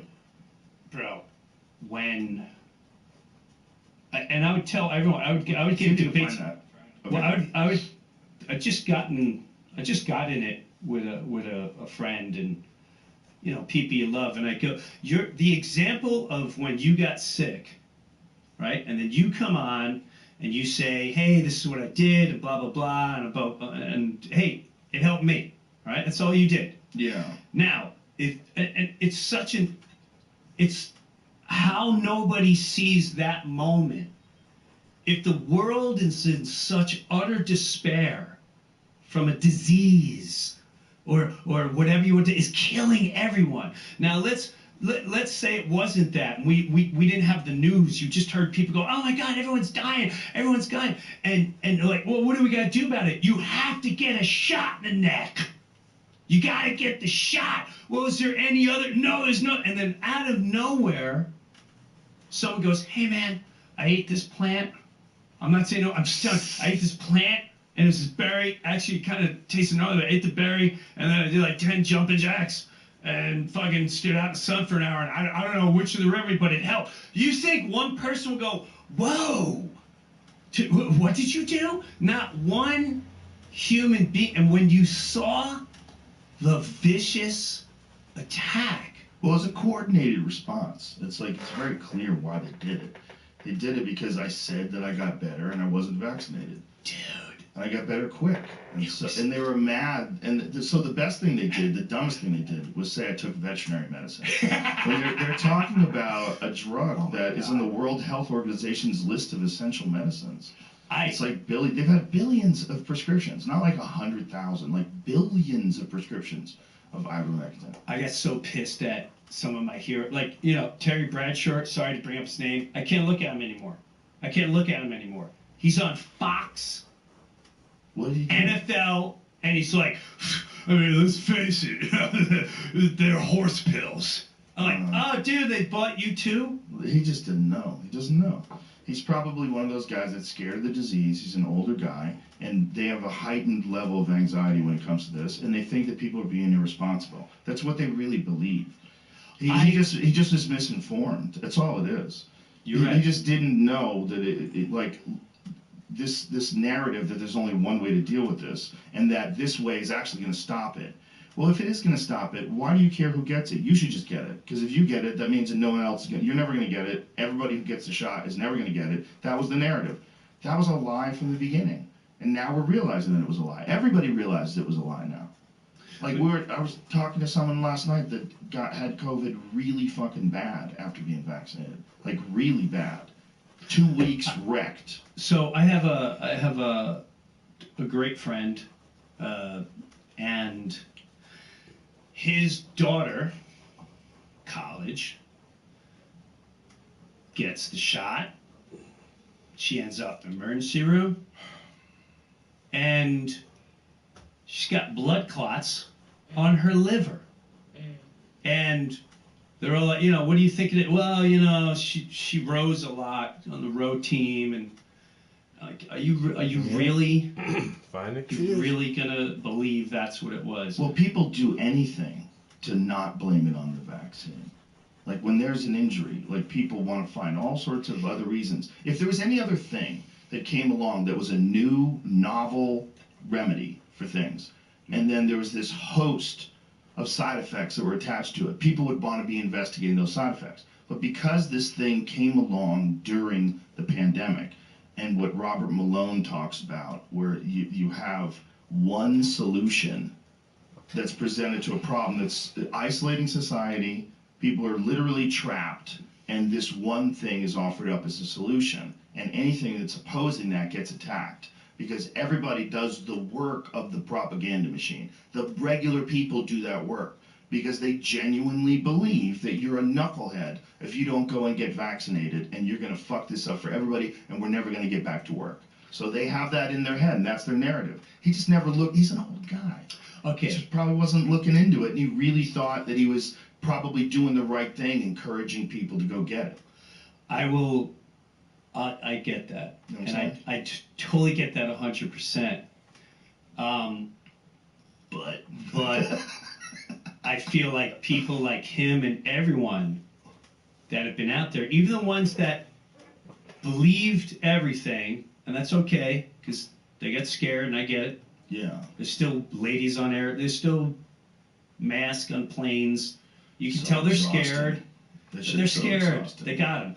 But they need to understand. It's like when you're humbled. Hey man, I might have been. Maybe I shouldn't have said that. Yeah. It's all cool. I don't. But I guess by their actions, I still feel it. But what makes me crazy isn't that a well orchestrated, marketed, funded way to murder at the end of the day? Like to purposely keep people from getting healthy and actually stopping people? What if your mother that's your angel in your life,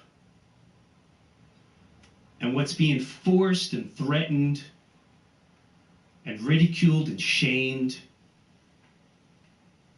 is that child or that husband, and they do it, and the people that created all this, let's not pretend they don't exist. The people that created this, they knew exactly what they were doing because they planned this in steps. You're not that smart to pull this off without really putting a lot of logic into this. And to me, that's murder. I don't know how you explain it in any other way. Well, what gets really creepy is if they're ignoring evidence on certain things that could be beneficial because those things are not going to earn the money. Because then you lose all trust in them. Because like all you're offering up is a pharmaceutical remedy for whatever the situation is. You're not saying that there's any other things that can help. When we know that human bodies, there's a lot of things going on, man, and your nutrient levels are very important. Your metabolic health is very important for your immune system. All those things are connected and together. And to think that the way to fix that is only an injection, says who? And why are we listening to people that say that? Exactly. Anybody that says that is crazy. The whole thing is important. All of your health is important. We should be encouraging people to be fit and healthy and to make healthy food choices and to take supplements and to exercise regularly and to like meditate. All those things are as good as medicine.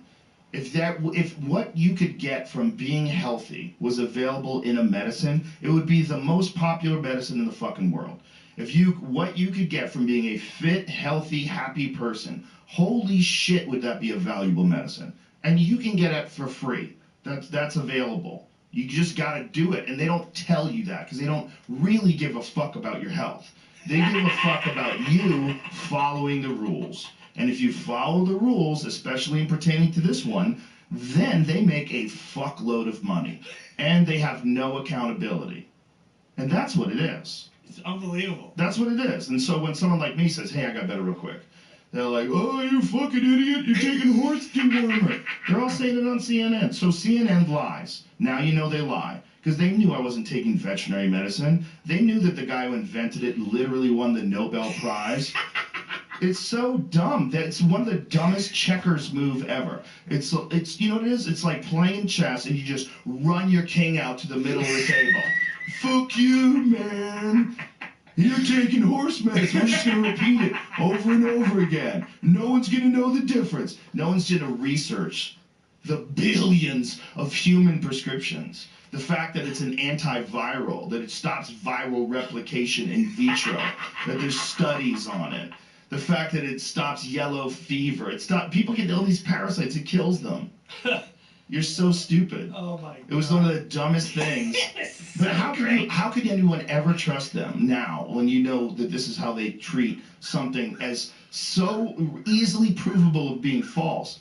And what doesn't make any sense. Like the attack literally makes no sense. You should be asking, hey, how'd you get better so quick? Exactly. And I got the hard one supposedly, that's the Delta. Like, how'd you get better so quick? Won't you? That is common sense. Common sense.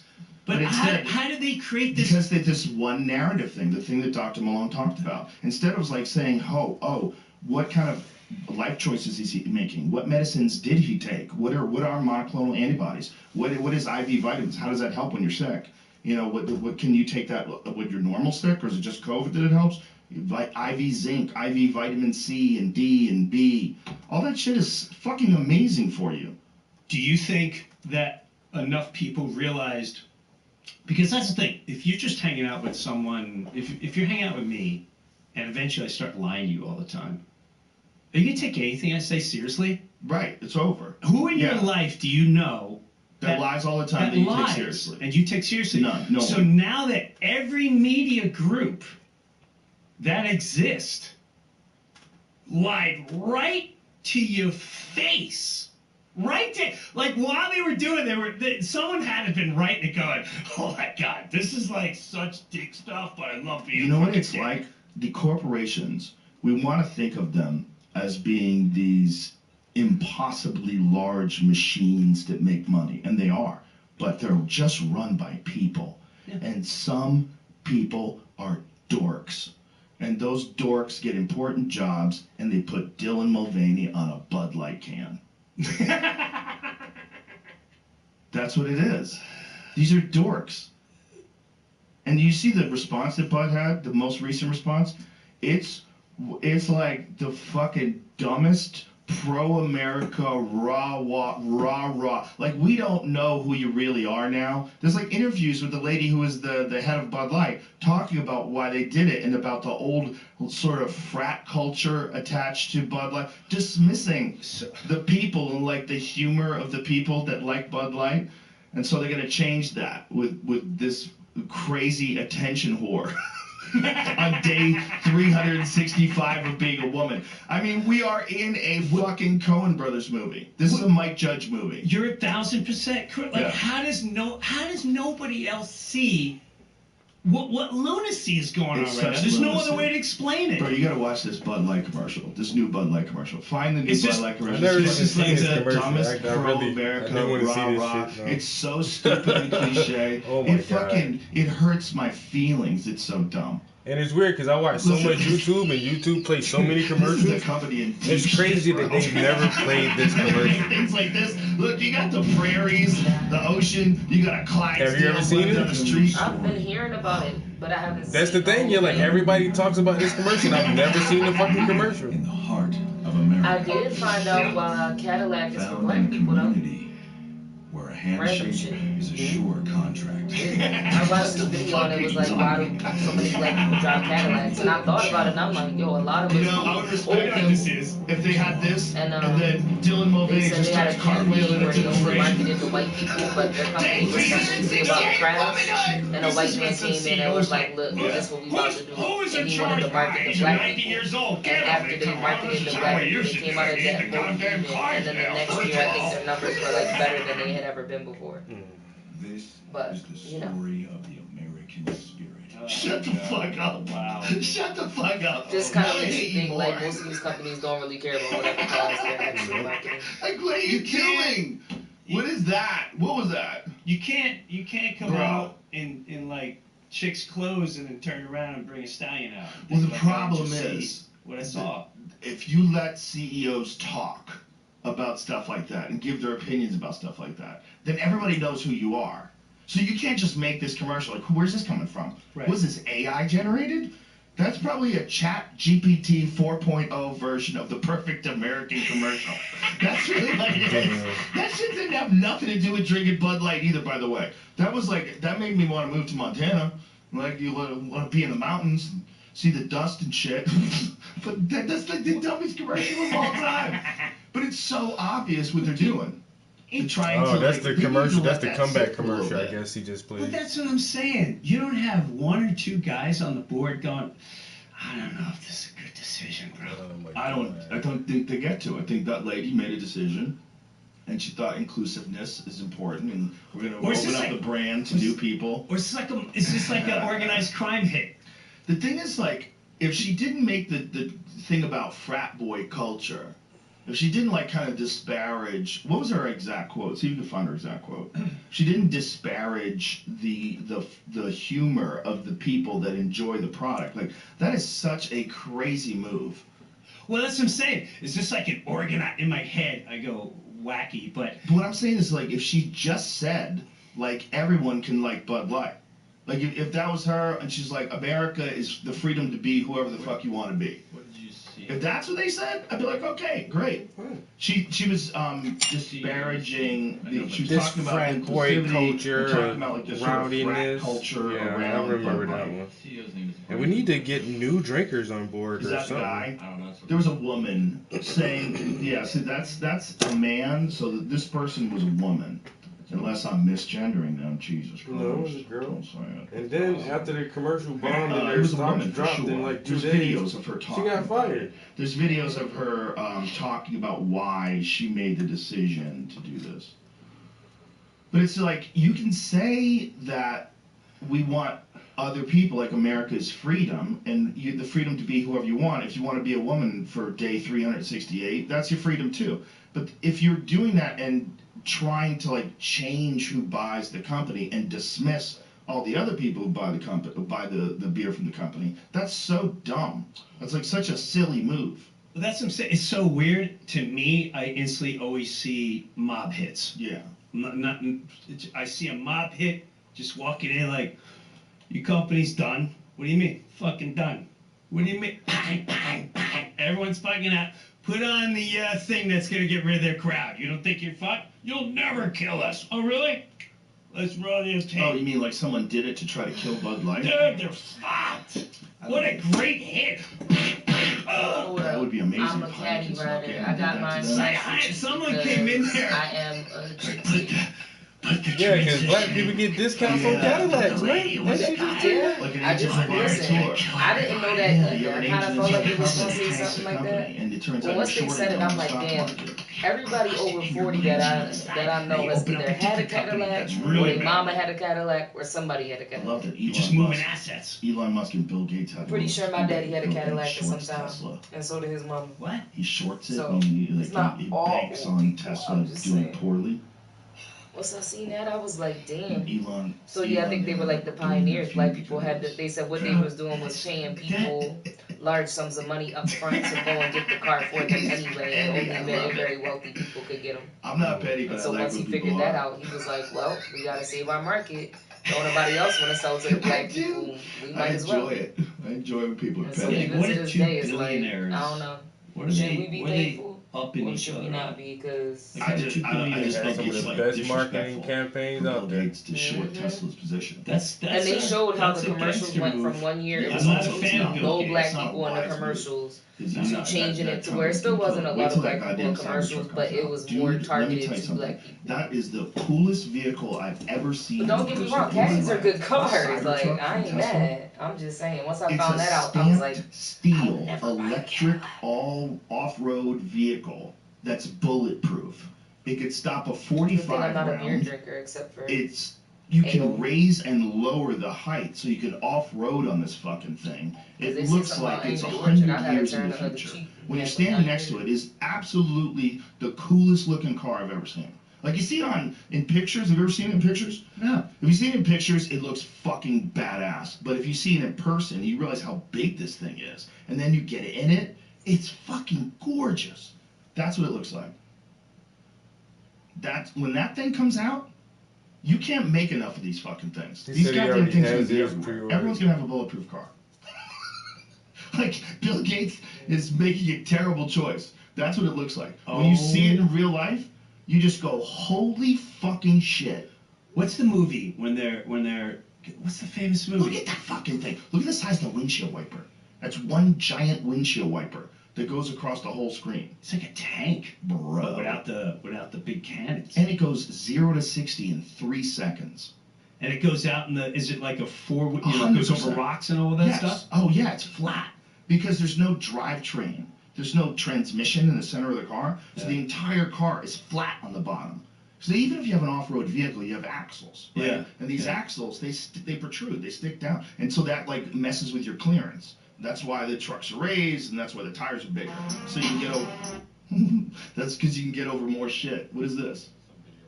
Oh, video of it driving. Yeah, I went to visit the Gigafactory, and they had it at the Gigafactory, and they had been off-roading in it, so it was all covered in mud and shit. Dude, it's fucking amazing And looking. it drives itself, Oh probably. yeah, it does everything. Right? What's this guy doing? He's testing it. Yeah. They're testing. Show you all Yeah, the it drives stuff. itself. Mine drives itself. I kind of can't wait for it just going. Hey man, bring me to my kid's house today. It's definitely going to be able to do that in the future. I just sit in the back. So I'm gonna take a nap. Can you wake me up when we get there? We're probably about 10 years away from that, but it's going to happen. It's going to be everywhere. Mm-hmm. You can summon your car. Like with Tesla, if it's in a parking lot, you can summon it to you. It'll come to your app. Is it doing that now? Yeah, it does it right now. Right now. Wait. You'll have it. It'll pull out of the parking spot. Come on. Have you used it? No. Yeah, I tried it once. It didn't work. Oh. It'll come out of the. I watch people who do it on I see YouTube. people do it, but I tried. I don't even use one the. time I tried it, didn't work. Honestly, I don't even use the auto drive. When they gave us the new beta, I fucked with it for a little bit, but I get uneasy with like. I don't want to not concentrate. I want my hands on the wheel and I want to concentrate. So both of y'all got Teslas, huh? There's a guy who also a friend, and he does all electric car stuff around the world. Tesla's very quickly. I remember the first time he got me one of those Teslas, and he's like, Not "Look, you in- can well, keep turning around." Yeah. And yes, it was steering. Well, It that's would go the around a reason. curve. Like, Don't do that, so buddy. it's I seen a couple black I think I people could do in that. Teslas too. Yeah. That's why I You said can do it. regardless of I've race kept gender, it it on used to be a automatic. white male I'll just car. walk around Now, and show people. Look, I done drive seen itself. white Right. women, I always. black I'm not women, black that men, trusting. And I think Asian because- women. have you ever people been in try to one? go in your lane and No, it I doesn't haven't. And I think recognize that's the why we panels. don't get it yet, So it'll like because slam we like haven't whereas been in you one, can but just I slow bet if down a we- little, Them the person nicer can new slide sporty into your lane. ones? Yeah, I bet It we'll does- tell them it's we like just in there's that some bitch too. Like, understanding it's of the like future. how fast this Well, guy's yeah, going, now I've been whether this seeing guy them in doesn't red see and me or blue. whether they're being I aggressive. don't like the white ones There's at different all. things you have to do. But I and like you the can black, you can the avoid gray, stuff without slamming on the and that fucking brakes. blue. Right. I saw that Swerving new in the sporty airplane. one. I was like, My I car can does kind that. of get with It'll this. once in a while, and I I don't would even love to have be able to the get one of those automatic more drive on recent enough, like excursions. I've been cruise driving control. It'll be driving, a so Swims it'll just It jolt hits the brakes. Dude, yes. What kind of car? You trying to get a Tesla, Honda bro? Insight. So like, they are so powerful, but the suspension is I know, crashing everyone tries through to. the I've bumps, always, but I don't hey, know if it's like a it's an dorky thing. I've extracurricular always vehicle. Are we drive speaking little of Teslas or are we shit still talking about cars. Cadillac? Why do you like them? Or the I Cybertruck. just like I just like fucking. I like trucks. What kind of trucks? Like a 150. Why don't you get yourself a Raptor? Those Raptors look tough as fuck, yo. The Toyota Raptors. The F-150 Raptor. Oh, Yeah, that's you know what Ford? Oh, the Who else up in here? Reveal Ford yourself. F-150 off-road. Y'all be camper popping in here, but don't be truck saying you can take nothing. around the street. Well, You can like literally like, Elon's truck. oh yeah, it could do anything. Yeah. Oh, Raptors are super capable. Yeah, you could go Baja fucking racing in one of those things. Really? You go off-roading in them. How Oh yeah, smart. Raptors like from the factory you could I take think I that should bitch have some off-roading. potatoes. I Were they feel gonna like hit you potatoes with capabilities? today. That's a good question. What are you Show, hitting show for? them what it looks like. It's not gonna be cheap. No, them Raptors ain't cheap. Let's go. Let's go. Let's Oh, he spend said this some of weekend I had a I have slingshot. all women in my house. 2 wheels in the front Yeah. and 1 in the back. Well, Two of them are gone. That's something So we that's haven't what's done getting together spent. yet. Well, it's some of it's coming That's back. fun. They're out. Where you driving One that bank at? shut. Look at this thing. This is a Raptor. Oh my! I guess eating all that Oh, ramen damn. and paying That's off. See, I need You out that here Florida. snapshots Now and shit. I Florida. don't think that's good. Well, The way that hit, 90 feet's a little far. yeah, the way that hit, I think he blew his fucking car apart. I'd get a Tesla I truck got a little if too. the You know, missus let you said me, this thing, LOL. Les, that you. I It's bet very you funny. would. Your bit, Man, them right? Cybertruck's But I gonna be found myself- 130 grand. I found myself like, dude, you talking about Florida, bro? You're like a proud Floridian now. Yeah, dude. You said I forgot what it Joe was. Rogan, he said he ordered his as soon Yeah, as no, I'm not gonna. But you just Elon put that shit up. mentioned That was like Florida. 2 years and ago. I remember I was in the balcony. I'm And them like, shit still ain't up yet. and I'm laughing. Like, Oh yeah, you just said you drove to Lake Erie. Tomorrow I'm coming with a Texas thing. And we'll see what's going on. It was really funny though, but like, yeah, I feel like I need a truck. I like the little bit of the I like the hillbilly thing going on. Well, if you want a truck that never breaks, get yourself a Toyota. Get yourself like one of those Tacomas. They make great little trucks. If you want a little truck, if you want a bigger truck, get yourself a Tundra. Those fucking things never break. Everybody knows that about There's Toyota. something about the Toyota's build quality. I know so many people that have Tacomas. They never have a problem with those things. Never. They just drive. They just go. Everyone says Toyota's the if you want a car or a vehicle that's going to last a long time. Yes. Do the Toyota. Yes. That's it. And it took a while with my dad. My dad went to Japan. He wouldn't do it, and then finally, I think his last car is a Toyota Camry. So much of our cars are built overseas. Anyway. Yeah, it's Parts like, who and cares? stuff. It's like the reality is like they build Honda He NSXs said just in get Ohio. rid of You know, it they were- before the wasn't it in value Ohio? drops. Treat it like a new motorcycle during the I summer. mean, like that's a Japanese car being made in America. Like there's a world market when it comes to cars. There's not like if you wanted to have a car that's like a really American-made car, Tesla is about as close as you get. And even Tesla, of course, the batteries don't come from America. Like the minerals don't come from America. There's, you know, you want to get an American car, get an old car. You know, that's a real American car. Get a 1969 Camaro. One of them stick shifts or something. Just driving down the Tallahassee Highway. Yes. Yeah. Yeah. I never was a car guy, man. I know that's sad. That's sad. I know. Matter of fact, it's really sad. Yeah, I know that's sad. 73 Chevy Nova. That's the last. Oh, that Chevy Nova, that was my uncle's shit, yo. That's your thing? Oh, it's a beautiful car. I've never had one. Yeah, my uncle had that Chevy Nova. I think he had a 69. No, my uncle, I had baby. one from like 96. I had two different ones in the past. One with the pop-up headlights and one with the fixed headlights. And what do you want? I had those now? are like little. The one that I had was this cool little silver car. Like they were all aluminum. They were like basically Japan's response to a Ferrari. That's what the NSX was. Yeah. When you were doing stand-up, what was your car? When I first when you first started out, I had shit boxes. You know, I had like a Honda Accord. I had like a lot of terrible cars. Till I got some money. But that car was a fucking marvelous moving car. Yeah, the NSX is crazy. They're worth a lot of money now. Hell yeah. Because people Shit's so realize rare. like, how fun they are to drive. It's like a little go-kart. Mid-engine. It's not that fast, but it's like really exciting to drive. Very fun to drive. The cars where I live in Naples, oh my God. I didn't realize how poor I was till I moved to Naples. Oh, really? Like, yeah, that's like all billionaires and shit. There's Rolls Royces. There's at least 3 Bentleys just in my neighborhood. Do you know how crazy that sounds? Yeah, that's crazy. I've seen 2 my whole life. There's 3 in the neighborhood. I'm going by Honda Insight. You ever been in one of those? Yeah. They're fucking worth it. Sometimes you feel like in another time zone. You sit in a Rolls Royce, you go, okay, I know why you spent all this money. Yeah. You look up, the ceiling is just like this with the stars. Like, that is wild, dude.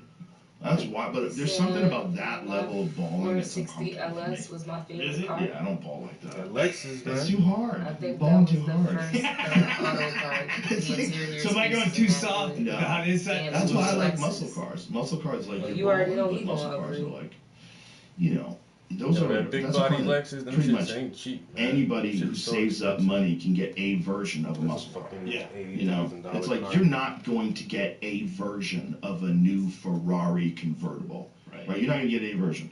But if you buy a 69 Camaro and you spend a ton of money on it and have it coming out looking cherry with amazing paint and wheels, but another kid also has a 69 Camaro and he's working on it in his garage, like that's an accessible car. Yeah. Like his shit could have Bondo on it, you know, it could have, you know, fucking old wheels and tires, but he's fixing things and like that's a baller car. That's like an accessible car. Damn. Already have Yeah. 2 hours. I'm never What time is it? I can't even. I'm not gonna. 536. You're not going. Be a baller. If I had a ball, you know what I really want? You know what I got Look into? at that one. Look at that. Yeah. The Hummers. Mustang Super Snakes. That's the convertible. Look at that. 25 horse. God damn, look at that thing. That doesn't. I don't. That doesn't get your dick hard? No. That doesn't make you dig hard? It's just a like car, I man. like that convertible. That convertible excites me. Does it? Yeah, I had a Shelby GT500 convertible. I don't even know what that fucking is. loved A it. Mustang. I loved it. It was like a 2011. I think. I almost bought I a had a Mustang, Shelby but I wanted you to look at it GT500 first. convertible. Oh, For that desktop we got. I loved it. You did what? It was so Almost crude bought and a so motor loud for the and so like LV so that we got. silly. Like anytime you wanted when you're making a turn, you monitor. stop on the gas, the ass end kicks out. I was like, this car's so ridiculous. It was so fun. I loved it. I loved it. It wasn't like the fastest 0 to 60. Didn't handle the best. It was just so much fun. The roar of the engine, I think it's like 500. Yeah, that's what I had. I think it was like no, I had the model right before that. I had the model before that. That was 2022. I had a 2011, I think I had. I loved it. Yeah, it looked like that. Fucking loved it. It was so much fun. It was like, you know, it wasn't the best built car, but it wasn't that expensive either.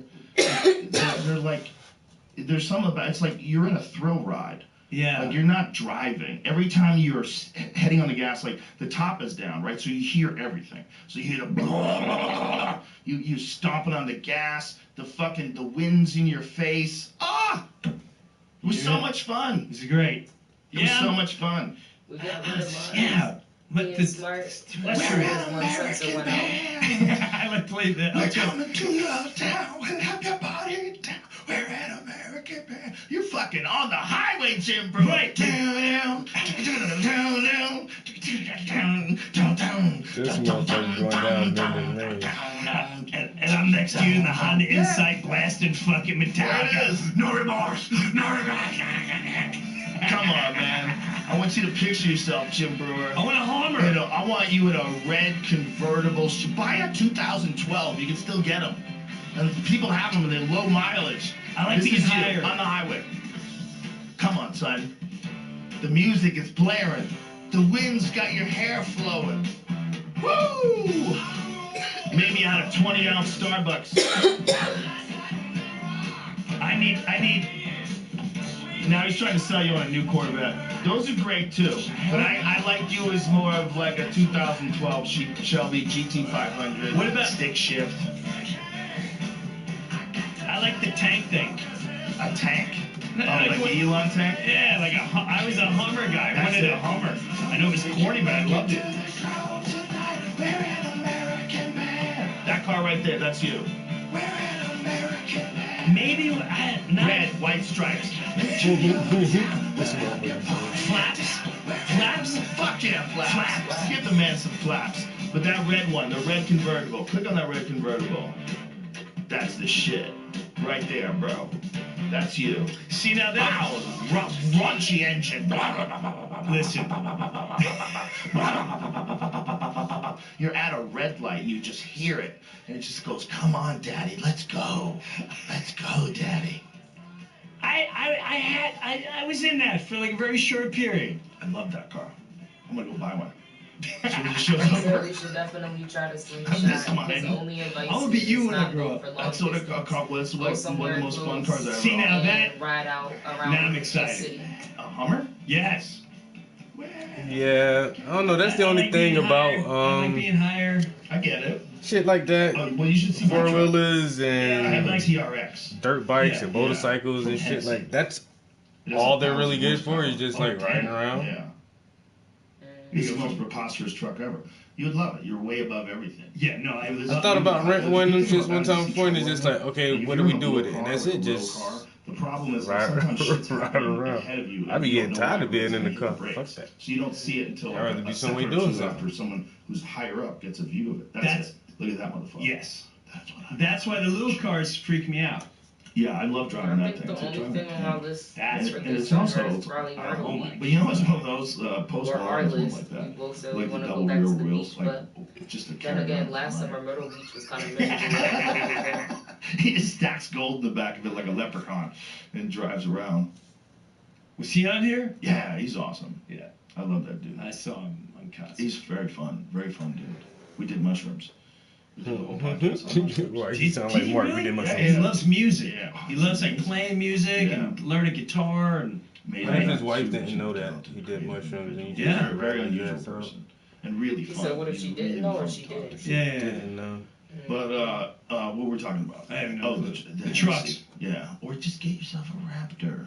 This is like a Raptor's a little less crazy, but it's still very big, and it's like super capable. It's fun and it's though. comfortable Opportunity because they have a lot of presented itself, travel, so I took like on advantage the for shocks because experience. you off-roaded It's them. not that It wrong makes with that. driving No. on the road very No, that's comfortable. right. I'm Especially if you were chill. with your girl. I'm at the point in life where It's I'm. not really I'm fun at. doing stuff like that for like when you're alone, but if you have I somebody can- to do it I can with, then really it makes it live 10 times better. In the middle of nowhere, I think, and a year or two, I don't know, but that's Travis where I went feel like head I'm at. throwing and he really likes That's it. at times. So I just need a truck. I don't need a fast car. Maybe like a truck, and that's that. But I'm close. That's why you want a Raptor. You don't never get those feelings yet. What, the want to go away from Just anything like dude, feelings? fucking out. Yeah. Well, you know what we were talking about before when you're Maybe talking the about hunting. like hunter-gatherer people, Like, like people. was I go bumping. hunting You every can't quit. and that's Uh-oh. to me like it's a big The hell is reset. that? When I That's go cool like shit. in the mountains of Utah when I'm there for a week, it's like it's a big reset. And it's also, man, you're in the real Boot camp, wild. Helter Like, we were Skelter, there, Black I guess it was Moon. 2 years ago that I saw that cat. Skelter, Was it 2 years? It wasn't this year. It was the year before That's the that, only right? thing I know. I saw a giant cat.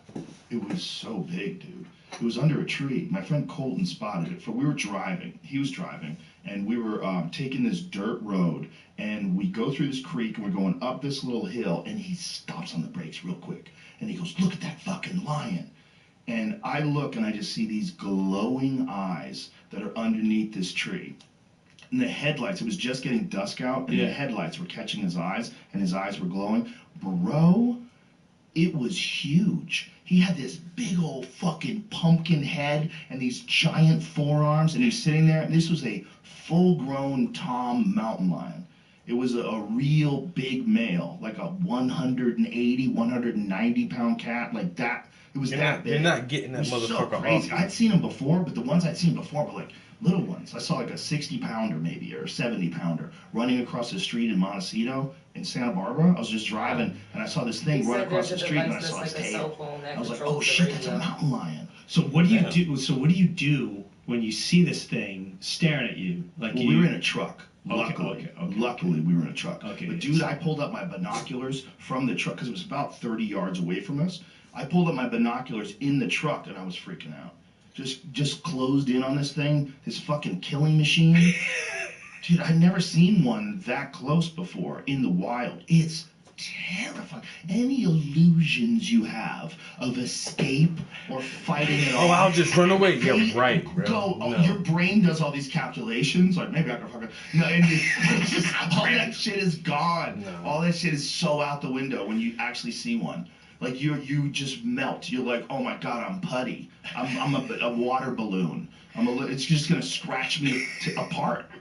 They're so big, dude, and so scary. You really have to be careful and or have a gun. Because there's a moment, if you're in the wrong place at the wrong time, where people get got every year. People get got. The joggers and hikers, they get got. Those motherfuckers will eat you. And there's nothing you can do. They hit you, you're out. Dude, they're dragging you up the hill. They'll grab a hold of your neck, and you'll never get them off. They'll just kill you. You don't understand how much force. It's jumping on the back of a moose and killing it. Like you got to understand, this is a super predator that lives amongst us. And in California, they're like, we have to protect them. We have to protect them. We have to keep them alive. Until it eats your cat. Yeah.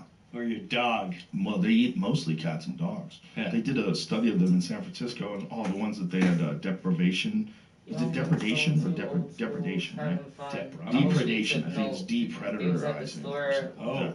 But when a predator is a problem, they get a depredation permit and they have to take it out. And when they take them out, they were doing studies on their stomach contents.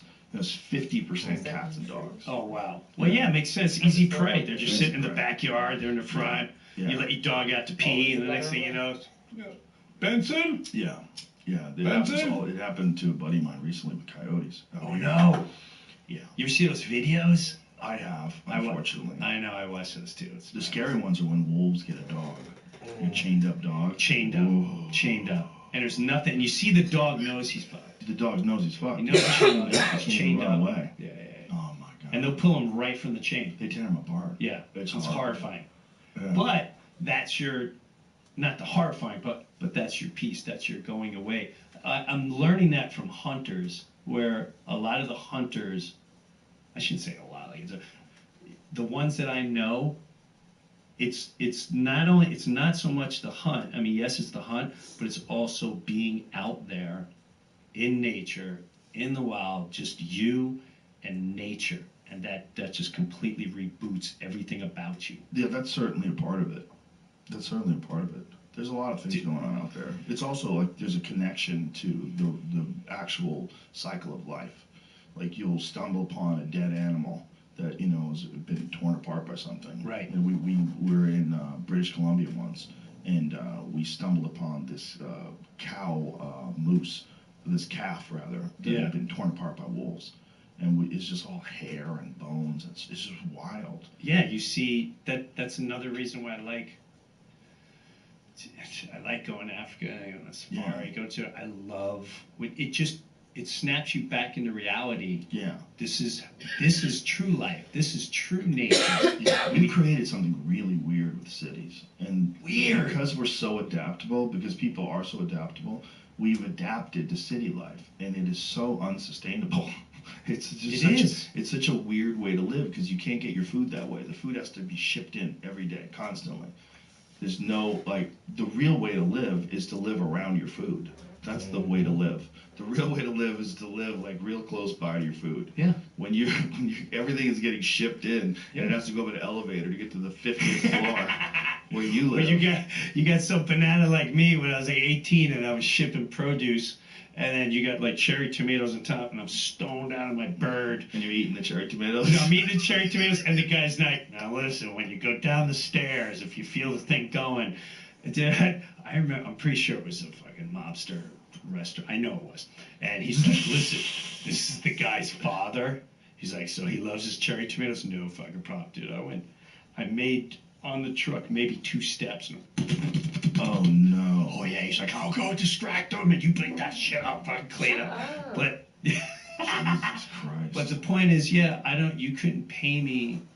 Just me. I mean, you were talking last night like, Jim, she moved to Austin. I don't think I can ever live near a city again, bro. So do you want to live on a ranch? Is that what the ultimate? Where do you live at now then? If you don't, just in a little town somewhere outside of the city? Start raising livestock. To do that. Start raising livestock. That's what I want to do. Yeah. I'm trying to. It's a lot of work. It's a lot of work, You gotta but hire somebody. yes, Hire somebody to manage I know I'm not going to be doing it. Someone has to do it. Yeah, there's like real work involved in running a ranch. I have some friends who own ranches. It's like, ooh, this is like an operation. Yeah, man. That's an all-day, all-night event. Mm-hmm. Like, you're on guard 24/7. Something's going on on the cattle, or we got an issue with the coyote, or whatever. Something's always going on. What's going on with the chickens? Why are they dying? I don't know. Are they diseased? Yeah, this dude that I met recently in South Texas, they found a dead migrant on his property. Yeah, some guy is. You knew them? Yeah, I know the guy that owns the ranch. Really? Yeah, they found a dead migrant. What do you think he died of? They don't know. I don't know. Exhaustion, dehydration. But most likely they die of either like they run out of water and it's the heat. Maybe they died of a heat stroke. That's the main 2 causes. Lost.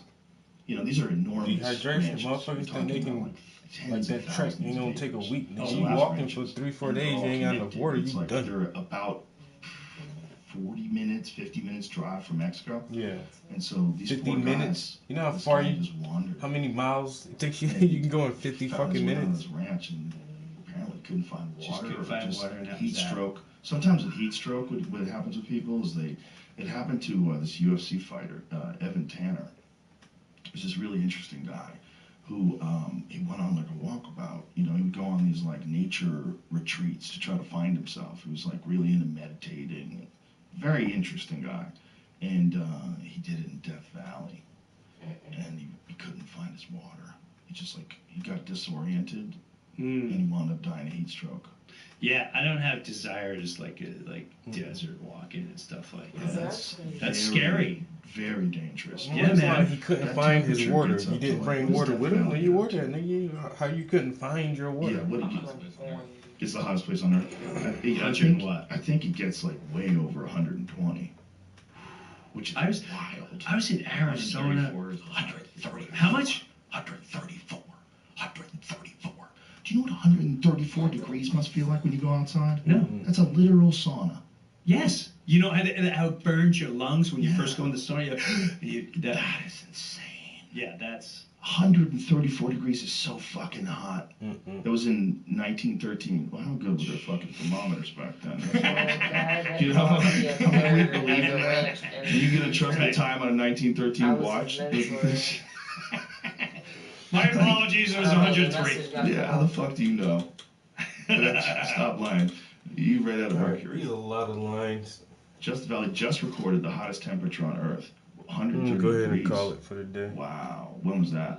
2020? 130 degrees is so good though. That's Getting so it outlined. hot. I'll probably My finish this hot tomorrow. tub is up to 105 and I can't do it. My, All these, I'm 104 gonna have to pull my I'm ruler done. back I out. guess what happens when people A lot are of out these there shits. doing that, I think they get disoriented. We're about to leave. They don't Chill know what's out. going on. They don't know where they went. They're Move, just as a matter their of fact. brain. Move. They're so overheated that Are they you literally mad? can't think straight. You can't think straight, and then you're fucked. It's like your brain just gets so hot, it's just not working anymore. So did you have a ranch at one time? Did you have a ranch out here? No, I never had a ranch. Never had a ranch. But I want one. You I own thought one too, about but I getting one. want Yeah. one. Well, what I've thought about is making a podcast ranch. I thought about buying a ranch and And just put my operation in the ranch and make it a podcast ranch. I don't know. I don't take a lot of space for fuck shit to happen and for people to set your ass up. All right, y'all. I'm about to get up out of here for the day. So appreciate y'all coming in the studio, watching the New Beginnings. New Beginnings. The sum of us. Then we'll be on to that one next. So we got a lot of work ahead of us. We got some great ideas. Learning some new ways to generate art. And so the process shall continue. Hope y'all have a good evening. I'll get with y'all next time. Peace.